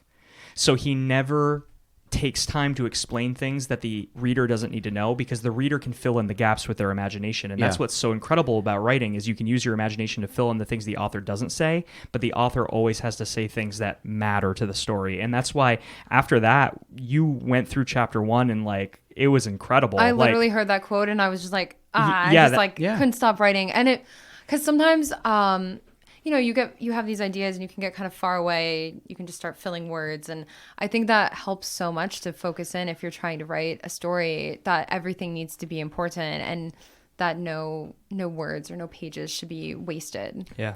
So, two things it makes me think of. Number one, my favorite book of all time is The Great Gatsby. And if you read The Great Gatsby, it's under 200 pages. Same thing too. There's not a lot of wasted words in that book. Yep. And then I heard a quote. I forgot who said the quote. It was probably like a Ben Franklin quote or something like that. He's like, I would have wrote a shorter letter, but I didn't have time because the idea behind it is like, you know, it's like it's harder. It's easier to add. It's much more. If you can refine things down to their very basic, you've actually done more work because you've actually, you know, stripped everything down. It's like basically taking a long, algebra problem, simplifying it down to x equals 2. Yeah. And really and I try to do this in a lot of stuff that I come up against. It's like, can I simplify this down and what doesn't need to be there and like what's essential and are we just wasting effort or time or things that don't matter? And I like one of my least favorite authors. John Steinbeck. I'm not a big fan of John Steinbeck. I've tried to get through East of Eden. I read it through the pandemic. I'm like 100 pages, haven't finished it. And then Grapes of Wrath. I didn't read it in school. We were supposed to. Hopefully my teachers forgive me. Never actually read it. But the whole idea, there's a lot of descriptive words. But I found like there's a point where and it's a different style like that people like. But I find like spending 2 pages describing the way the sun's hitting grass to me is like missing the flow. And some people like that stuff, but like I like fast pace where like you said, the guy's got a knife and the knife comes out and it's like, I want to go through the story and experience it. And I know there's a different sensation when you read different books and like some have more detail and are longer and are wordier. But like when you guys put it on a scale of essential, basic to John Steinbeck, like where do you think it falls in that? And like if John Steinbeck's a 10 and like very, like you think it's under 5, like where it's a little bit more concise, or do you think it's more descriptive? It's concise. I mean, yeah, I think it's concise and it's fast paced. I mean, what we have so far, because I think with YA you have to be too, because you're holding young readers' attention and you want to keep the story exciting and fast paced and moving. So that I think that's what we're going for. But yeah, I think both serve a purpose. There's an author I like, Stephanie Danler, who she wrote Sweet Bitter, and feels very memoir-like and is essentially a memoir. What's her last name? A Danler, I think Nler. Yeah. So Sweet Bitter feels very memoir-like, and it essentially kind of is a memoir of her life, but it's fictionalized. And then she wrote Stray, which is a memoir, and her writing is so beautiful, and it's very poetic. I know I follow her on Instagram, so I know she's very into poetry. And it's like every sentence she writes is like a work of art. But I read her books very slowly, and it's a little hard to get through the plot because I feel like you're reading it. Yeah, you're reading it for like the words. Like it's a lot of flowery language and very poetic. And I mean, there is a story there, but it, I think it just serves a different purpose. And so I don't really think there's a right or wrong. For me, I can appreciate both. I think the books I'm typically drawn to, though, I love YA fantasy, and I love just an exciting, magical, fast-paced, moving world. So is this I mean, it's fiction, but is it like a fantasy kind of book, or is it more? It's fantasy. Yeah. So There's it's magic. fantasy. Yep. Yeah. So because when you're like Diner, in my head I was thinking like Pulp Fiction, where they're like in the my mind instantly goes to like Yeah. Quentin Tarantino kind of style. But he's also like Quentin Tarantino's like does the movie version of that, where he puts little details in the beginning, and like I remember. Like the most recent one, Once Upon a Time in Hollywood, you watch it for 2.5 hours, and like this is going nowhere. In the last 20 minutes, it's just like pow, pow, pow, and like that movie's amazing. Yep. But it's just like because he's like it's almost like he's like pulling you into like a sleep, like a hypnosis. Like we're just gonna like, and then all of a sudden we're gonna hit you from the other side. Yeah. Like we're gonna pull you so far away from where you think it's going, and he's done it in almost every one of his movies. Where he like Inglourious Basterds, same thing, and just like it's weird. I mean, it's cool when you see that, but. It was really neat because Allie pulled up. I don't know what it was, and maybe you remember, but it was almost like a almost like a format, like the hero's journey, like the typical hero's journey of like they have a challenge, they overcome the challenge, then there's a death, and then they have to overcome that, and so on and so forth, and then they find out. But it was like almost like a 28 chapter guideline of like how you should format the story arc of a The 3-act structure. Yeah, the 3-act structure. And what we noticed is that we kind of read it sometimes, but our novel kind of fell. It did it naturally, which was so crazy. So when we were getting to like what would be typically considered the midpoint, and like the whatever faces a challenge, we realized that our story already led itself there. And then we checked the guide to be like, oh, let's just see if we're in like the right spot at where we are. And then this guide was like, at this chapter you should be at the midpoint. And we're like, we're at the midpoint. We did it. So it's kind of like a good check. Like we kind of used it more as like not to use that to like a North Star write kind our of guidance. story, but to kind of check in just to make sure we were like hitting all those points. And we wanted to follow that 3-act structure. So we still kind of have an Act 1, Act 2, Act 3. Yep. Even though we're not calling it that, but so it has that arc, and then each book also has like book 1 would be Act 1, so the books follow it, and then each. So book is it a follows trilogy? that. The idea? That's yeah. Okay. Yep. Like I think of like Hunger Games was another book that I read like very quickly in order, but it had like again 3 books, kind of in the fantasy side, but same thing. They all had like a different theme, and like the first book was really much around the games, and then the rest of it was more around like fighting against like The authority world, kind of yeah. thing. Like Yes. it was kind of like overthrow governing kind of thing, and that. But it kind of built. Those first books always kind of just like lay the groundwork and like character development and stuff, and so when you go through every character, I'm talking from like again The Office because I love the show, but at one point I heard them talk about there was like actual character book where they basically made every character in The Office, and they said this is everything you need to know about your character, so act accordingly. So if your character like Angela loves cats, like then they tried to do everybody that would be like a cat person or whatever, and they built it into this. So I think one of the examples were like hypothetically if your character was like a vegetarian, and they put it in as a vegetarian, like at the Christmas party, don't like be eating a cheeseburger. Yeah. So, but they had to have those small details, which we would probably not know the difference. But they said that there were so many details in this script that people probably never even made the screen, but they had in their head of like, this is the character I'm playing. I'm playing this kind of person. So do you do something similar with a character where you're like, hey, our protagonist has these qualities, and here's pretty much everything, I guess down to like their mannerisms, down to like their favorite color, down to like, weird stuff like that? Do you want to take it or do you want me to? We can both take it. Okay, go ahead. I'll kick go it first. Go kick it off. Yeah, we made a character guide. So actually, before we even wrote out our chapters and plot points and mapped that out, we wrote down all the characters we wanted. We named them.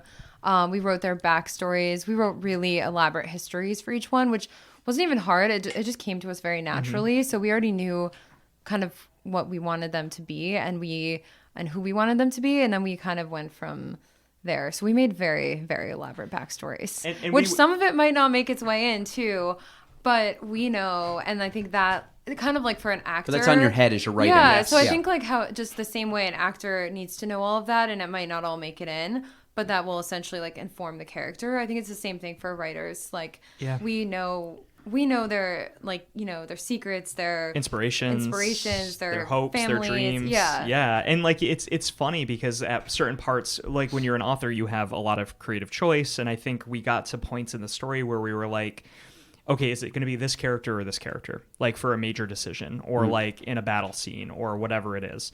And we would talk about it and we'd have a lot of fun doing it. We'd like go for a walk and we're like, well, it could be, you know, this character because of this reason. And then we'd be like, well, no, remember we talked about this character has this, you know, situation at home and I don't think they would do that. And then we were like, oh yeah, you're right. And then we'd be like, it's got to be this character. So like we went through all of those decision points in our head, and so you really start to feel really close to the characters to the point where we'd go on walks sometimes and we'd look at a house, we'd see a house on the walk and we're like, oh my god, that's where that character lives. Yeah, that's like he lives there. That's what we want to describe the house as. And you almost have to reverse engineer back, right? Because like you said, if you have something that I'm just going to say hypothetically 2/3 of the way through chapter 1 and you're like, but that's going to screw up the beginning of book 3, right? You got to keep that in mind, right? Yep. I mean, you could change it, I guess, but if you already have like do you know the finale of the 3rd book that you would in mind, or is that still loose, or is that like we got a general theme of how this is going to, like how the plane's going to land? We have a super general theme. Yeah, it's general. We know how we want it to end, but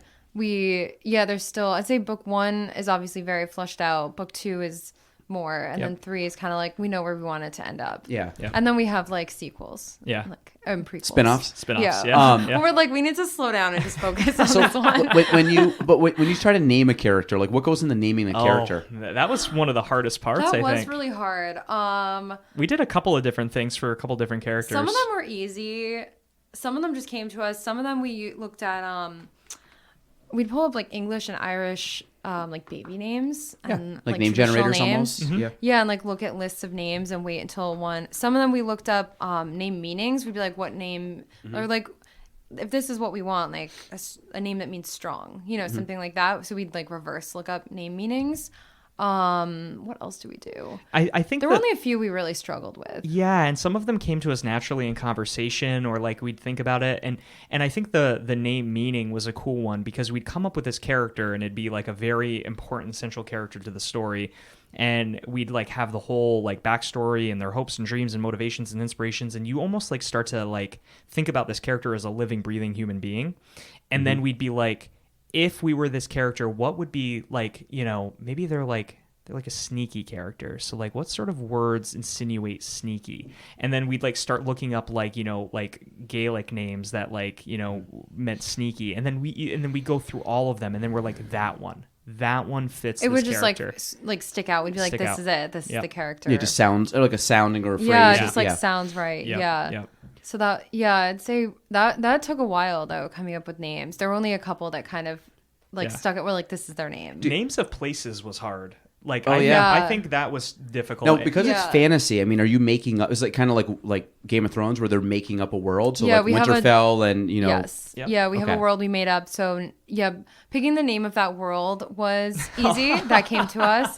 That was funny. It was by accident. It was by accident. It just came to us. And then, but all the places within it, like there's taverns and there's like names of forests, and that I feel like we're still we have some of them, but that that one was harder because you want it to sound like it could be real, but also not copy anything and not have it be in a real place. Did you ever developing? Because the other thing I think about with characters is, did you ever make any pivots or audibles to the character regarding age, regarding gender, regarding appearance, regarding like, did you say like, we want this person to be a 50-year-old male, and like, you know what? It would be better if it was a 25-year-old female. Did you have any weird things like that? With the main, well, at One the of the main beginning, characters. one of the main characters, yes. We wanted a good, because it's a YA novel, I think Allie and I talked a lot about making sure it was very diverse, well represented, because you want kids to be able to relate to those characters. Mm-hmm. You want everybody to be able to find a hero and in who you're writing about and be able to relate to someone. So we wanted to make sure it was well represented, but there was one character that we flip-flopped on the quite age. a bit, and the age Yeah. too. Yep. Yeah. Is there anything that, like, is there any parts of the book where someone would have, if you asked like 10 different people what that person looked like, they would have no clue what they look like? Like, if you had a character named Sarah and you're like, Sarah's a 25-year-old female, and then all of a sudden you're like, you don't really know much about her. So everybody has these like Harry Potter, where you kind of described how he looked. And like when they made the movie, you're like, well, that's, well, I mean, obviously he's on the cover too, but you like kind of had an idea what he would look Yeah. like. Is there any of them that you think people would like, if you were to make a movie based off this segue, maybe that'd be cool. But if you made a movie based off this and you like put the main character out, people would be like, oh, I thought they would be totally different.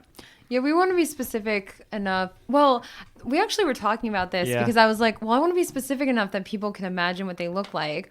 But then I also kind of want to be vague enough that people could see themselves in the character, and that if it did go on to be a TV show on Netflix, that any actor could be cast and there wouldn't be any preconceived notions of like what they needed or what people thought they looked like. So I think it is an interesting balance of Yeah. figuring out like you need to be descriptive to bring people into the world and to know the characters. And so I guess, yeah, for some of the characters it's specific, and others, if it doesn't matter as much, yeah, I don't know. Yeah, no, I think that's fair. I think Yeah. we give the reader just enough information about the characters to understand that like it's a fantasy world. So like there are some characters who are taller and thinner, and there are characters who are shorter and you know, brawny. So like we don't take the time like some authors like a Tolkien or something like that to like go into like physically describing the character. But like I remember in one scene that Allie wrote, it was incredible, and I remember this still. There was a moment like in a meeting place where one of the characters met another character, and based on that character's handshake, you could put together that they were a strong character. You know what I mean? And I was like, oh, that's the perfect way to describe it, because you're not talking about their size, their shape, anything, but by the way that character shook that character's hand, you understand that they're a strong person. So like I think we're like kind of like, you know, leading the people there, but allowing them to use their imagination, because we have Yeah. talked about like Well, and I think that's Netflix the- or HBO series one day. Yeah, we're like, what would this look like? But I think that's the balance too. You're striking, like, you don't want to just be like, you know, this character who has blonde hair, blue eye. Like, you want it to come out however you're describing someone naturally within the story, rather than just giving one description and then moving on. So I think it's how you build that without giving too much exposition on that. Yeah. And so it's more of like their essence and part of the story. Yeah.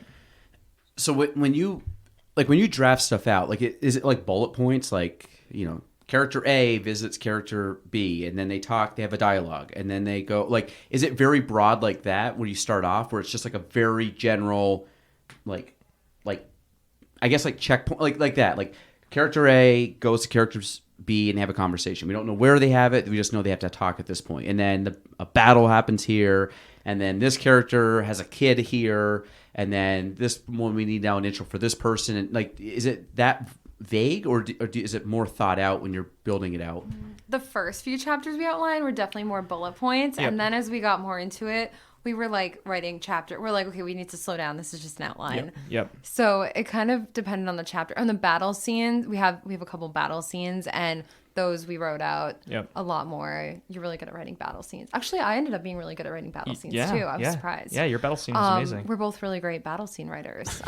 So those parts of the outline, we got like really into it, and we're like, okay, we're basically just writing. And like a chapter. major plot points, like major impactful moments for the characters, I think we really went in depth. Like if we knew that there would need to be like some general connection between this character and that character, but like overall we didn't know how it was going to happen yet. We wrote that like this person and this person will have a moment and we'll talk about it later. But like if we knew that like we were coming up on the midpoint and like we knew that this had to happen, we'd like go heavy into depth, and we talk about like, well, this character would do this because of this, and this would happen because of this. And there was one part in the midpoint, I think at the midpoint in our outline, we spent days trying to figure out how something was going to work because we wanted it to be realistic. Do you remember that? You remember there was one part we were kind of stuck at. Yeah, we were like, how are we going to make this happen? Because we were just like the character stuck at our midpoint. Yeah, because we didn't want like a, what is it called, a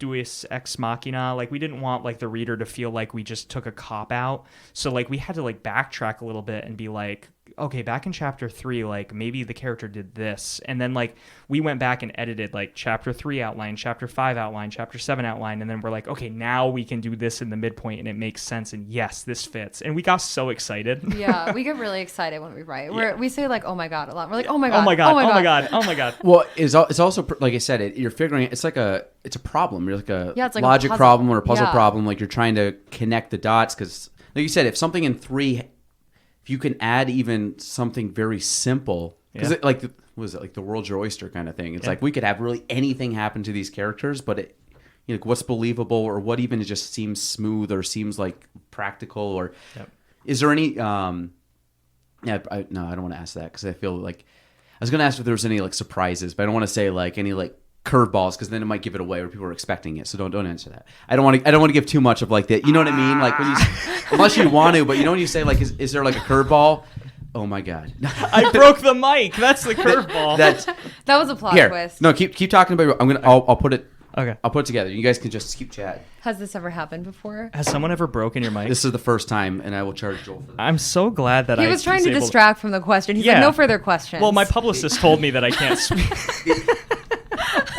You're an attorney, right? You can't. I've advised my client not to say anything. No, so keep describing anything you want to describe. I'll get this. There are surprises. There will be lots of twists and turns. Yeah, and I think that. Oh, hold on.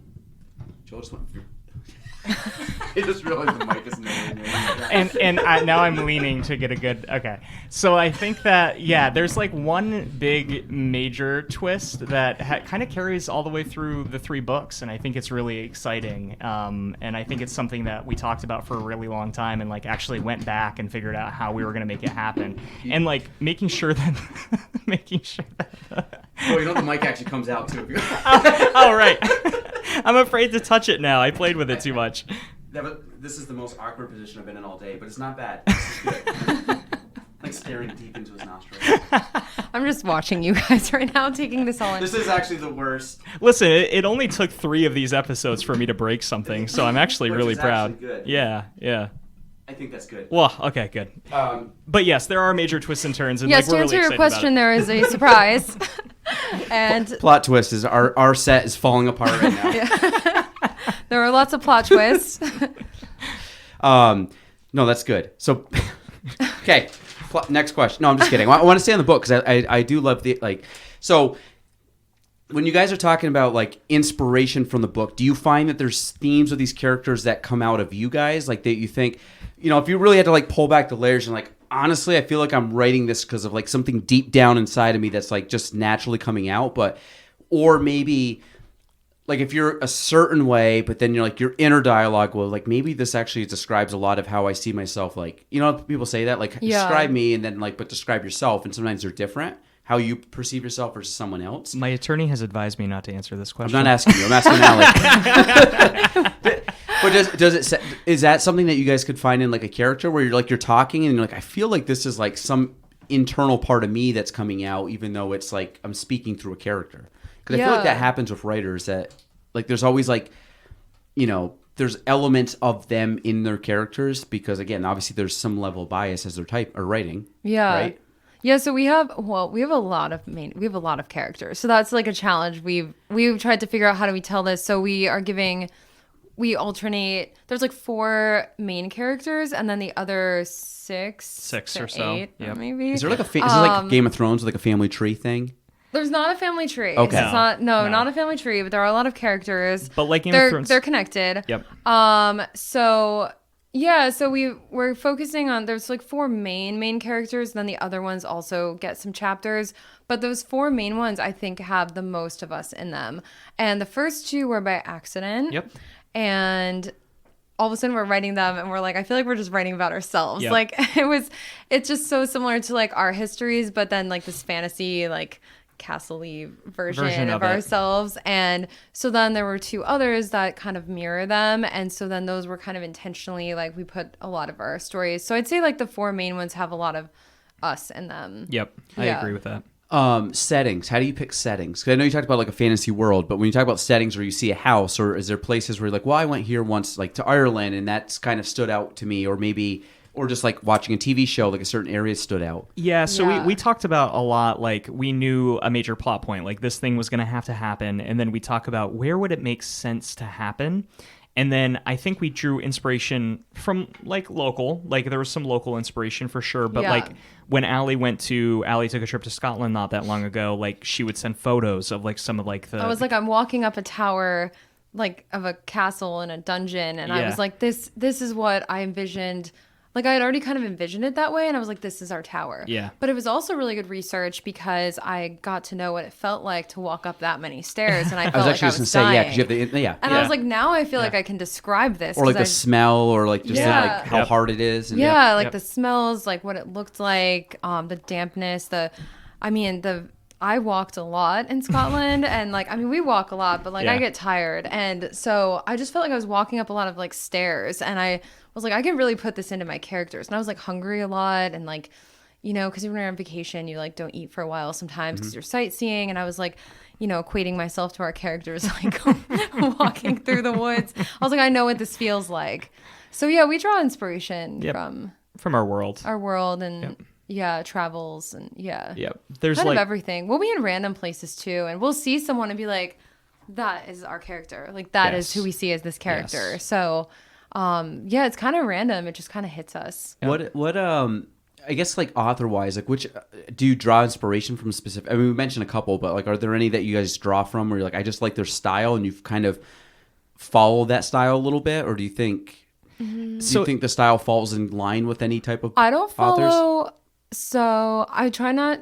Also, as we're writing, I'm trying not to read books that are too close, because I don't want to like accidentally copy them. But my favorite YA author is Soman Shinani. He wrote School for Good and Evil, the series, and I will read like pieces. I've already read all the books, but I'll read like pieces of them because I feel like his writing is just very inspiring. It's has like this magical flow to it. And then I really like Victoria Aveyard, the Red Queen series. I think she does a really good job of keeping like a really fast moving pace and like action oriented. So I have authors that I've already read their books that I like their pacing or the way they, you know, their words, their language they use. So I feel like naturally I'm drawing inspiration, I guess, from them and like other authors that I like, but I don't think we have anyone. Well, yeah, I mean, you can talk to that, but I don't have anyone specific that I'm like thinking of as I write. Yeah, I just think about like YA novels that I wrote or I read when I was He a wrote kid. a lot. I was gonna say, I'm like, this is not your first No, one. no, when I was a small When I was- child and I was What's writing. your pen name, When Joel? When I was writing. 7. Yeah. No, like ones that I read when I was a kid that like made me like we had a conversation once, Allie and I, about like how a lot of the novels that we read kind of influence who you are and like how they're really important to you and your upbringing and they like help you develop as a person. And there was one author that I read a lot of, Darren Shan, who wrote like it was a very famous series, the Cirque de Freak series as a kid. Oh, I remember that. Yeah, I never read them, but I remember that. I didn't read those, but he wrote another series called the Demanta series, which was very fantasy, like demon based, and it had multiple characters and like they all came together and like it was very it was like an 8-book series, and I remember I was obsessed with it. I'd beg my mom to bring me to Borders so I could buy the next one in the series, and I always tried Borders, to. what a I know. throwback. Shout out. That's my favorite store. Loved it. Loved I it. loved Borders. Spent a lot of hours in there. So good. And yeah, I try to think of not the writing style of that author, but the way it made me feel. And I think that's what we're trying to go off from. And we It's talk like- about Harry Potter. We're both big Harry Potter fans. Yes. We're both Hufflepuffs. We've taken the quiz. Yes. And just, yeah, that not taking so much from the writing, but just the world. Like, yeah, like it's so cool that we had that world growing up. And so to give the idea of like giving other kids or other people, whoever the readers are, that experience, Yep. I think is a really cool idea. Yeah. So we kind of look at these like books and the worlds they created and how that made us feel. Yep. I just repeated what you said. Well, no, but it's true. Yeah, Yeah. Yeah, I'm following Yeah. that. Yeah. No, because I would agree because like because I read them at different times. Like Harry Potter, I started I think I read the first book in like 98 or 99. So I Yeah. pretty much read them when they came out. Me too. That's what I was saying. I Yeah. aged with them. I was like their age when the first If book you don't came mind, out. how old are you? If you don't mind saying. I am 34. Okay, so we're about the same age. So Okay. yeah, so we would have been the same thing when you read. So we them. like grew with them. Yeah. So Yeah. like I just remember the first one came out. I think I was like maybe first or second grade. And then I think I read it in third grade. So it might have been a year after. And it was funny. The book I actually have now was like was soft cover, paperback, like soft. I'm like hardcover, soft cover. So the paperback book, if you actually open it up, it's like, hey, this is the second book. It's coming out soon or something. That's the original I have. And then I actually ended up getting, after the first book, I got hard copies in all of them, like all individual. I never got them as a set. And then I ended up getting the first book randomly somehow, and it had like a totally different, because a bunch of books had been out, so it's like, oh, check out like our Wizarding World of Harry Potter, like something like so far down the line.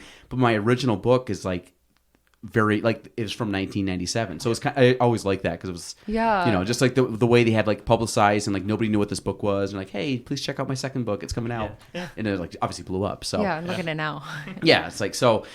No, but I think I had like different feelings when you start reading as like a third grader versus finishing it when it was probably in college or whenever the books ended. Like you have a different tie, and it's kind of like the thought of what's the phrase, like you never step in the same river twice because you're a different person or the situation's different or whatever. And I think that's the same if you read, like I talked about The Great Gatsby. I've read that many times, but I always try to read it a few years apart because I feel like I pull out, like if I read it every year, I don't get as much of like aha moment. But if I read it, like I said, I just read it this past year, and I'll probably read it in a couple years from now, but it'll hit me different, hopefully, than it did the first time. Yeah. For different reasons. And going back and reading those YA novels, so I started rereading the DeMonte series probably 6 months ago or so, and I hadn't read them since I was probably 15, 16 years old. That's when I finished them, or maybe 17, I don't know. But I grew with those too. And I think reading them when I'm an adult is a very different experience from when I was reading them as a kid. The things that I remembered and what I didn't remember and what was important to me and now what's important to me. I think that's helping a lot too in terms of us writing the book. And I think when we first started writing, unintentionally, we were talking about how are we gonna write, what perspective are we gonna write from? Is it gonna be first person? Is it gonna be third person? And we were researching all those different If you don't mind, what is it? Have you decided? Can we disclose that? Yeah. Oh, you don't have to if you don't want. Yeah, don't disclose anything that I look to my attorney for I don't know advice. why you keep looking at me. Yeah, it's like a close third person. So Okay. it's a multi-perspective close third person. So you think of Game of Thrones. Yep. It's similar to that because we do change perspective from character to character. Okay. But it's close third person, so we don't have an overarching narrator like the Harry Potter world. Mm-hmm. So we were listening to Harry Potter on audiobook. We went down to Saratoga last weekend, and we were listening to Harry Potter on audiobook, and she does a narrator voice, like an omniscient third person, like a far view one, who there was a house that sits on Privet Drive, and that the house was quaint, and there was an attic or whatever under the cupboard, or a cupboard under the stairs. And we decided not to do that because actually when we were writing the first chapter, I found myself doing that, and it kind of pulled me out of it a little bit because as you're writing it, gotcha. I was like starting your to do that. 30,000 foot view kind of. Yep. Okay. And it started to kind of pull me out of it, and then we stopped and we talked about it, and we were like, maybe we should go back. Let's go closer. And go closer, yeah. And tell it. I think it's more. I think there's so many different ways to do it, but I think you can really get into a character's head, even if it's not first person. I think sometimes it can make it more exciting if it feels like it's from their perspective. Mm-hmm. Yeah. And especially for this story that we're telling, we felt like that worked better. Yep. Yep. Yeah, that makes. I didn't even think about that because I would think reading, I'd be so much overarching, you'd be looking at it almost you're looking down at a chessboard or a game piece thing versus living it. Yep. I've never actually talked to someone about writing a book before, so There's so many decisions to make. Yeah, yeah. I mean, it's like building a house or building business plan or something. I just think when you strip it down, there's so many you want to. Do you guys just start writing, or do you really plan out stuff before pen hits paper? I mean, because I think there's so many details, like you said, things lead into other stuff. Can you be I don't know, we're just gonna go with this guy Johnny, and we just start writing it and just we'll just kind of figure it out as we go, or is it no, we need to get all our characters down. We need to, or have you started writing like, this really needs this type of character to fill in, like a supporting character or like an elderly role model character, or like, is there elements of that? I think because we did plan it out, because we did our character list and backgrounds, and then we planned out the plot points. So now, and we've talked about it so much, I feel like we know exactly, like we are just totally on the same page. Like it's crazy. I feel like we're like sharing thoughts about this. Yeah. So that's really lucky. So in our situation, we're just so on the same page about how we view the world and the story that now the idea is we did such a detailed outline and plot points and mapping out of the world and the story that I think it's easier to then be able to write kind of freely because we already have all the rules and like the setting and the characters. Do you have the name of the book yet? We do. That was the first thing that I came didn't- to Like us. the first thing that came to Yeah. us. Okay. Yep. Because Yeah. I figured you'd be the first or like one of the last. Yeah, I don't that know how was- that works with authors. I think it probably depends. And a lot of too. stuff changes too. Like I Yeah. know, like Great Gatsby, there was multiple titles before they found they settled on Great Gatsby. So, and I wonder how many books are like that. Like, was Harry Potter always just called Harry Potter, or was it? Because obviously it's like Harry Potter and whatever. But Yeah. I never actually dove into that. Did she just call it like I the actually don't know Wizarding that. World? That's an Like, interesting. Yeah. Yeah, I don't know. Now I want to look that up and see if there were other titles. yeah. I guess Luck- we can. You're like, I can make that happen. yeah. What was Harry? Original Title. Harry Bat. Oh, is that his original name? Well, I remember it's called the Philosopher's Stone. Yeah. Was it? Harry Potter and the School of Magic. Was it an alternative? Was the original title? Harry Potter and the School of Magic. And I'm glad where's- they went with Sorcerer's Oh, so Stone. they had suggested Harry titles. Potter. Where Well, you in seen the UK, magic one? I think it still is Philosopher's Stone in the UK. or Yeah, at I least it believe was. so. Yeah. Yeah, so ours is the one, it came to us right away, and that was kind of our jumping off point. So And like we Yeah. kind of built the world. I mean, I don't want to go into the title, but like we kind of built some of the things in the book to reflect Around the the title. title. Yeah. Yeah. Okay.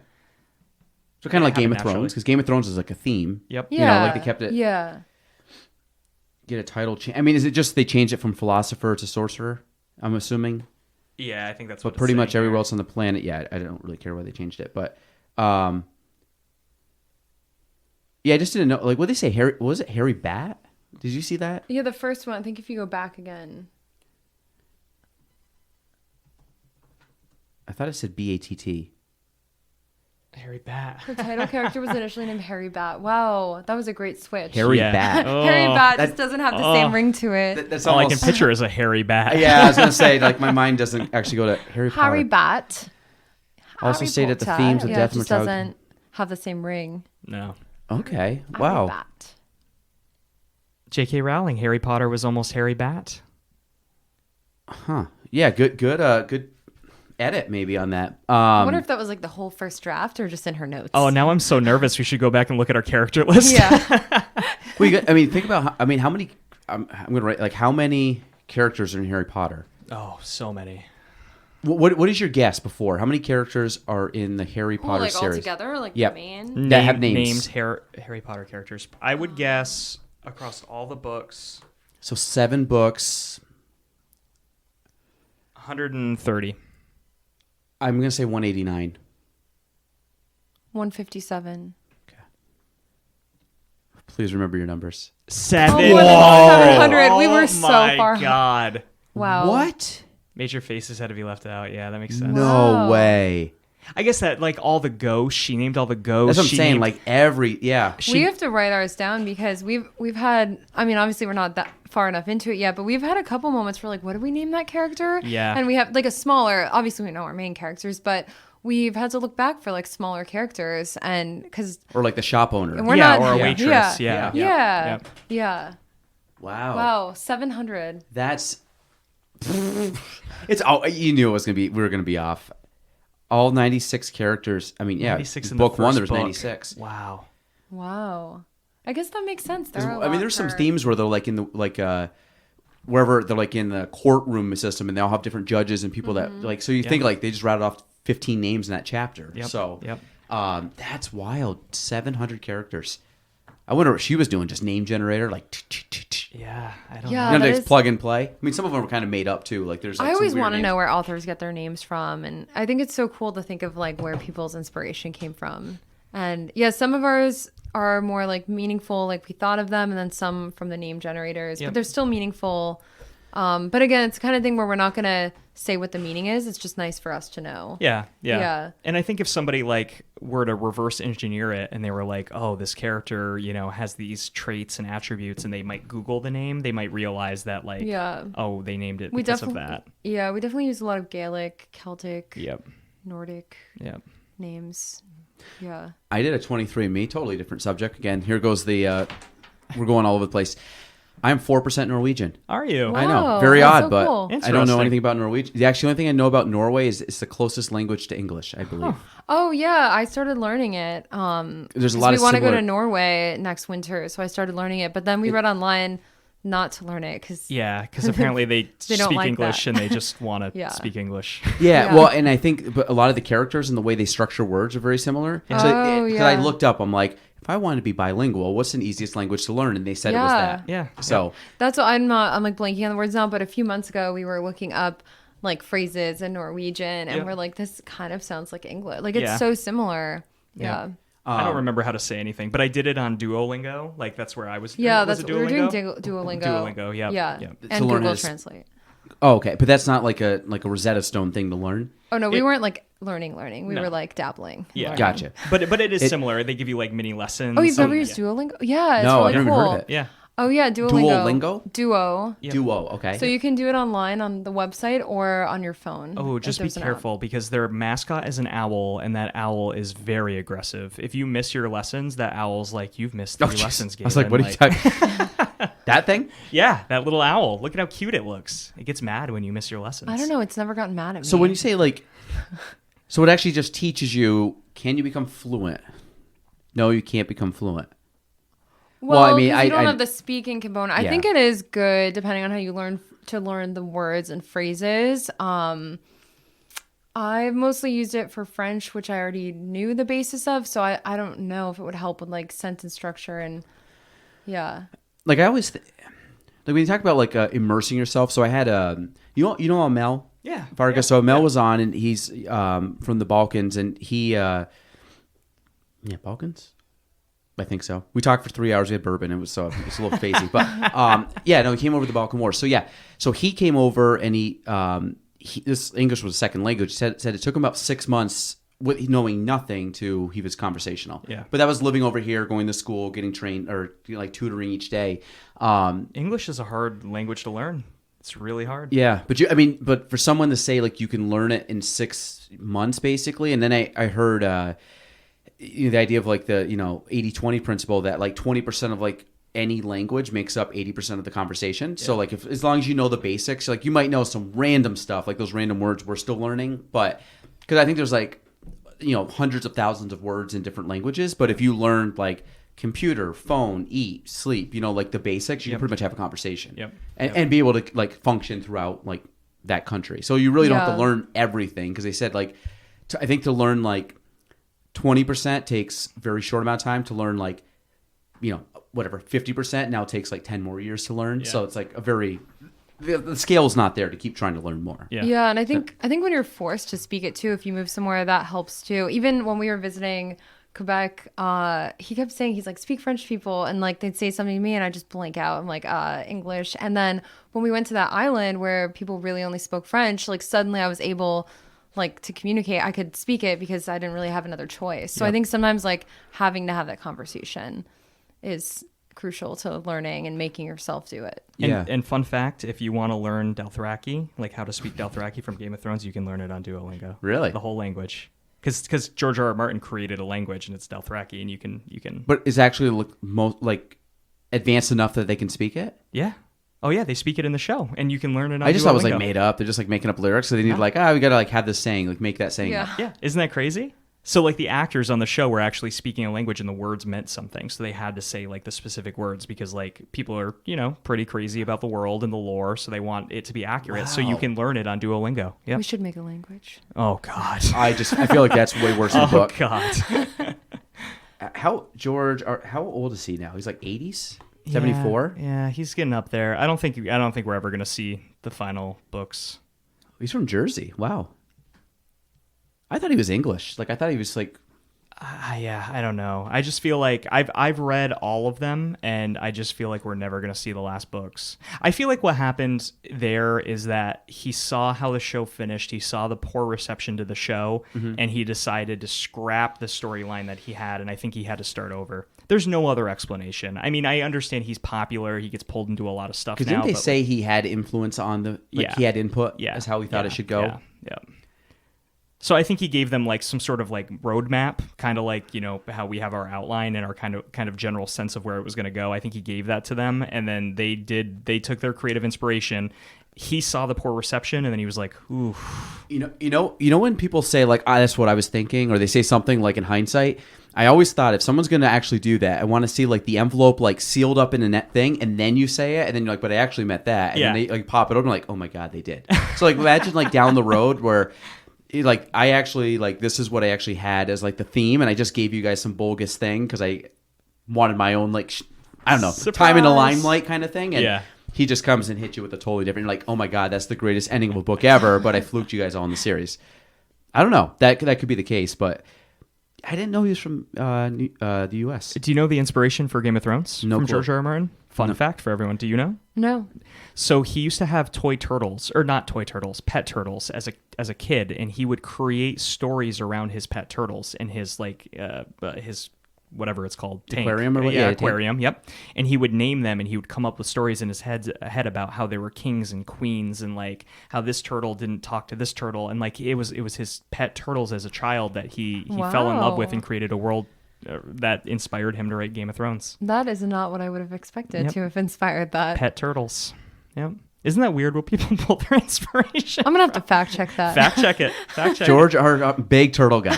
I mean, I don't know. Just like you got to think of like the creativeness. Like there's a certain part of your brain that just taps into that. Like I'm not like when you talk about like when you say young adult, is that under 18? Is that like to 20? What's the age bracket? Is so like there's 20s? There's middle grade and young adult. So middle grade, I think, is typically, I'm not positive. I think it's like 8 or 9 to like 12. And then YA is probably like 11 or 12 to, I mean, I think the idea is 18, but I think people. So like older Harry than Potter is that- considered like a young adult book?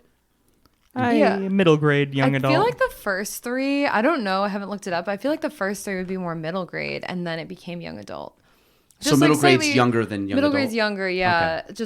And they usually say that the audience is a little bit younger too, because a lot of kids want to read about, kids who are a little older than them. So I feel like young adult probably goes up to like college age or so. Okay. But although I'm still reading primarily, I mean, I dabble in other books too, but I feel like I solely read like YA now, fantasy. And are the character? So I don't read a lot of those kind of books. Like, are most of those characters like of that age group? Like, so like you said, if someone's like 14 reading it, the person might be 17, 18. Like the main characters. And you brought up a good point, because we did, I think, age down our characters a smidge, and I think it was because we had a conversation about those readers growing with them as they age. Yep. So we did kind of like the Harry Potter books. Exactly. Yeah. Yep. Yeah, so we didn't want ours to be too old because we need them in our series to still stay under 18. So we want each year, like they're, aging with the reader. They're aging a year each book.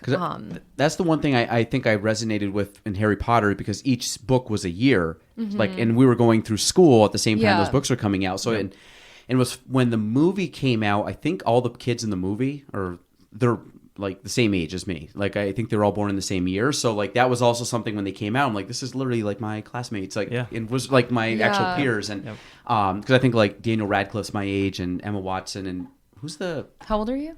33. Okay. Who's the other guy who played Rupert? Rupert Grint? Yep. Yeah. Yep. Ron. Ron. Okay. Ron. I'm like Rupert. I'm like Rupert's his real name. Weasley. Yeah. Ron Weasley. Yeah. So I just thought that was cool. All right. Rapid fire, because we got to wrap up here. Now we're on the hot seat. Let me see. Glass blowing sounds cool. I don't want to ask that though, because I do, but I don't. Senior living community, Joel's basically a senior, so I'm gonna skip that. You're like that tracks. That makes sense. Why does everyone say that? No one seems surprised by that. know. I think we talked last time that like you like Werther's original, and I'm like that's. Yeah, I do love. I mean, those Yeah. are good. You go to your grandma's house if you're not getting a Werther original. Glass blowing was really funny. Okay, give me the elevator pitch on that because I want to talk about two things before in like 5 minutes if we can do it. Okay. You start. You're faster. I want glass blowing, Okay. golfing. Okay. I love golfing, Yep. obviously, and then I want acting and improv. Oh. Okay. Oh, okay. Because those are the three I circled. I meant to hit them. Okay. All right. Quick. Glass blowing.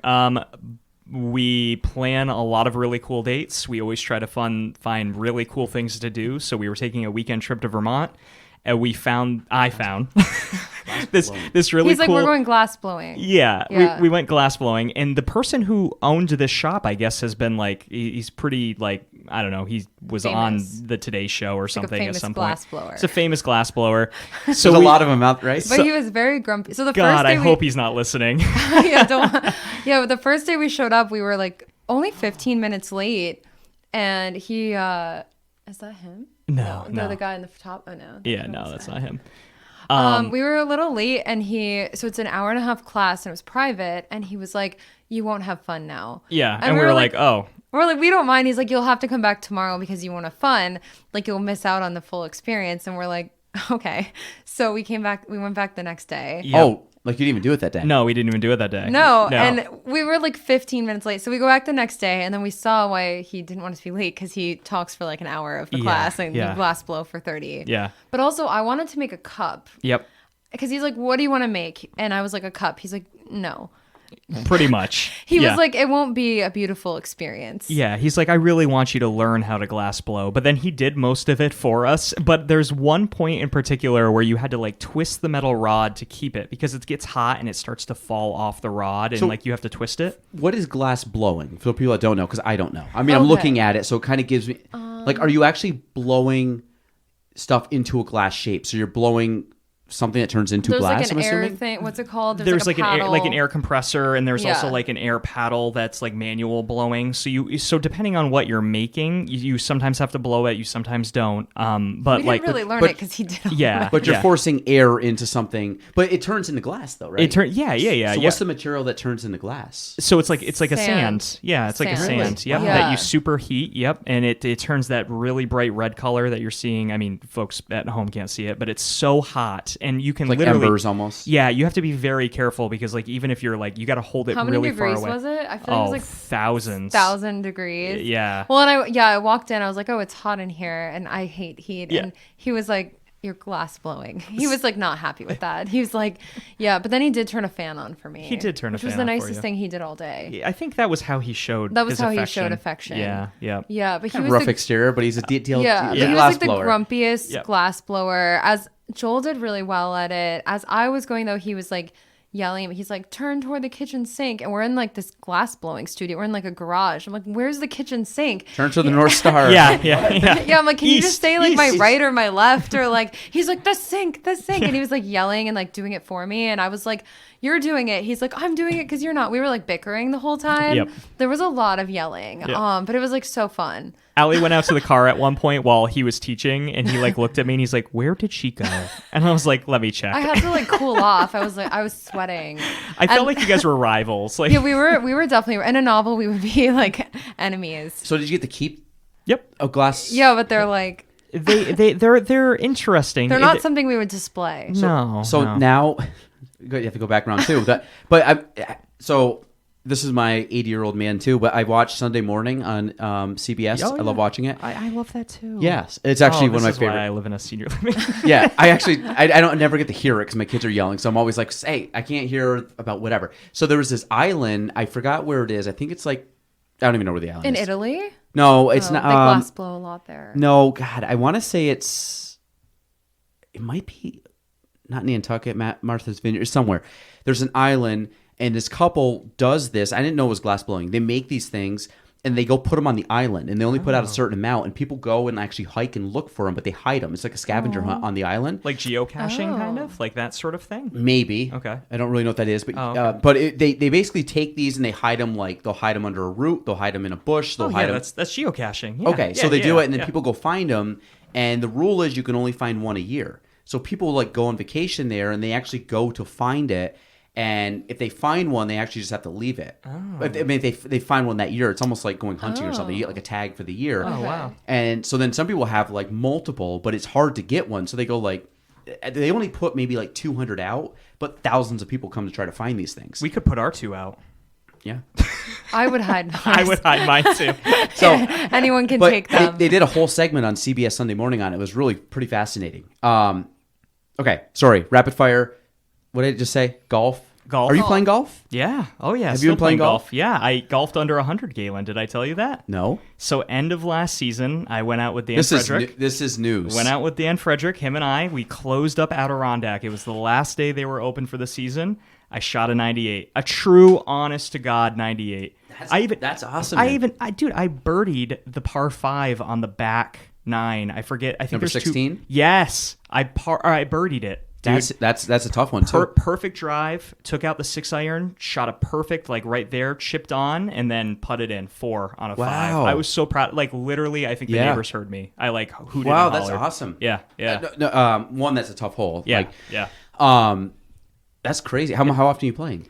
So I'm Are you teaching playing too? Allie. Yeah. I just learned. Yep. Yeah, so I'm learning. I would say I'm pretty good for just learning. She is. She's very good. I'm biased, but I thought it would be worse. Yeah. Do you like it? I do. I actually love it. Because I'm not like the most athletic, so it's a really good sport for me because there's no like running or like competing involved. Like there's no like aggressive. reaction. There's no one coming at me or anything. Like I don't like. I'm not good. I know at what you sports. mean. Yeah. Everything's it's quiet, which is why it's like so. Yeah, so it's hard. really peaceful. So we went and I was like, I just want an experience like on a golf cart. I just want to be on the golf course. And then we did it, and I was like, wait, I actually love this. Like, Yeah, I want to like learn how to golf and be good at it. So she has her own clubs now. Yeah. Yep. So started learning in May. And then, I really escalated when I was in Scotland. I golfed in St. Andrews. It was a rainy day, so no one was on the course, which was good. Wait, the actual St. Andrews? No, so you have to. There's a lottery system for the old course. Yeah. So it was Did you go nearby. on the new course? It was a newer course. So I went at Kiddix. It's one of the courses there on the water, the Kiddix course. Imagine playing that your first year. Yeah, I know. Yeah, I know. it was so meanwhile, fun. I'm playing Willsboro, and she's playing. Yeah, it's close. Yeah. It's Yeah, close. I was yeah. playing with my brother, who is very, very good. So he's a great golfer. Wow, that's Yeah. But I really like it. And I was just saying so for years I'd say I want to try to golf and I just wanted the golf experience and people would say, oh, go to the driving range. Yeah. But I was like, I feel like if you don't play, you don't care. Like I didn't care about getting better at the driving range. And now I'm like, okay, I want to start going and I want to get like really good at this. Yeah. There's definitely a difference between the two. And Like- you can feel it. It's actually so cool now when I feel like the shots where my form is on, you can feel it. Yeah. Yeah, there's instant gratification, like on a good shot. Yeah. Yeah. And it's so hard. Golf's hard. Like it's just, it's fun though because it's one that you can't master. So it's like you can play forever Yeah. and still suck relative to like. But then you hit that one good shot. Keeps and coming that's back. all you need. Yep. It feels so good. We're going to get her out on a scramble. We're going to do a scramble tournament Yeah. at some point this year, hopefully. Friday. Is Friday the This chamber? Friday? Yeah, Friday's the chamber. Yep. Are you playing? No, they never let it. They never. Well, not let. I shouldn't say that. We need all They don't hands let on us deck. out. No, we need all hands on deck for staffing. I got a so. good. We have a fun team, so if you're driving a golf cart, you can take some celebrity shots. Okay, great. We just go and have fun. So it's one of the. Yeah. So we got a good group. But yeah, if you're stop in, or if you're on the golf cart, Yeah. like hit a couple shots. Yeah. Be good. We'll scramble. We'll just join everyone's scramble. No, that would be that's cool. Oh, okay, last question. I wish I talked more about golf, but that's fine. Improv. Yeah. You learned improv, studied improv. Did it all. Yeah. So I like, did are you improv- like improv? You like Second City, like SNL? No, I kind did. Of person? Yeah, it was on SNL. No. Oh. I wish. Don't you know who I am? You look familiar, but I wasn't. Yeah. Yeah, haven't you seen my face? Yeah, I studied at Upright Citizens Brigade in New York. That's where a lot of people that go on SNL come. They come out of like Second City, Upright Citizens Brigade, Groundlings. So I did that for a while and performed, and then I was like naturally like, oh, now I want to go to law school. But yeah, it was like a huge part of my life for a while. So like improv though, like off the cuff, you just roll with it. Yes. So and I know I've never done it, but you hear people talk about it. Like you just kind of go with the flow. So if someone like leads you, you kind of just like dive into it. So it's like a story because you're making it up as you go, right? It's on the fly. Yeah. So I mean, from a performance standpoint, like what do you think? Like, what's your mindset when you go? Do you have to get like in a headspace where you're just kind of like very open and just like your mind's very creative, or do you find you had to fight that? I think openness is big because I'm a planner. I'm a Virgo, and I like live up to that. And I always like to have like a plan and know where something's going and like a story. And I remember like my first few classes, I would go in and I'd come up. I'm really good at like coming up with stories, so I would have this whole like idea of where I wanted the scene to go. But like that's not how improv works. It's random. Like someone then says something that totally like derails that or like changes the course of the scene, and you have to be able to adapt to that, or else you're just gonna be standing there like, but what about this? So yeah, you have to be like open to. It's really fun. I mean, you have to find the right team, I think, but it's like team story build. You're building a story and like a world together, and you want to be descriptive enough and like dramatic enough that other people see that and like Well, like when you like locally like Completely Stranded and stuff, like it's just fun like watching even like local people do it because it's funny, but it's like you don't know where it's gonna go. And I've seen it like I saw one down in Philadelphia, which was cool too, and it's just I like it. Like I like that kind of stuff. I'm not good at that stuff, and I'm not an actor kind of person. I moved stuff backstage years ago. Like that was my main theater job. So when I know like theater, because I saw you put like Broadway down. So like we did like it was like Shazy Music Theater. Do you know that? Oh yeah. So I was like moving stuff behind the scenes. Like you really didn't see me. I love backstage stuff. Yeah, that's what I do now because I work with the high school. My mom runs the drama program there, so I help with that, and I love doing like lighting, and that's like my thing, and directing It's pretty cool when you start to like learn all the nuances behind the scenes. Yeah, because I know you like we didn't get into it, but like I know like you've done acting and stuff. Do you act too? Yeah, so I used to do more acting in college and performing, and then now when I do projects, I like love being behind the scenes. Yeah.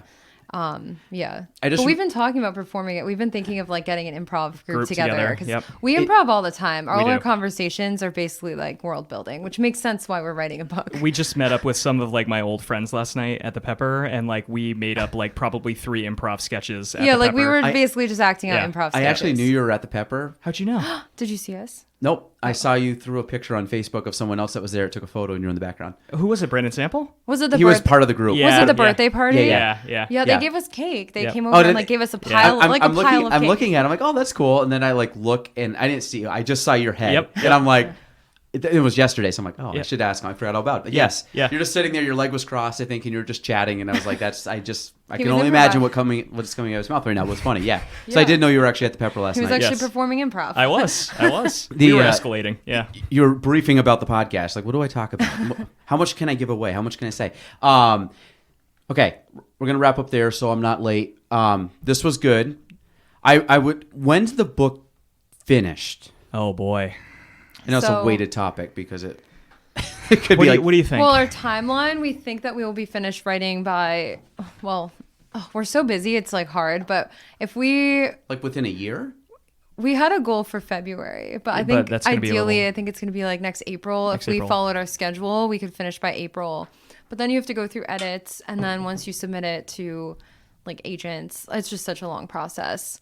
But I think we could get our first draft done by like April. Yeah.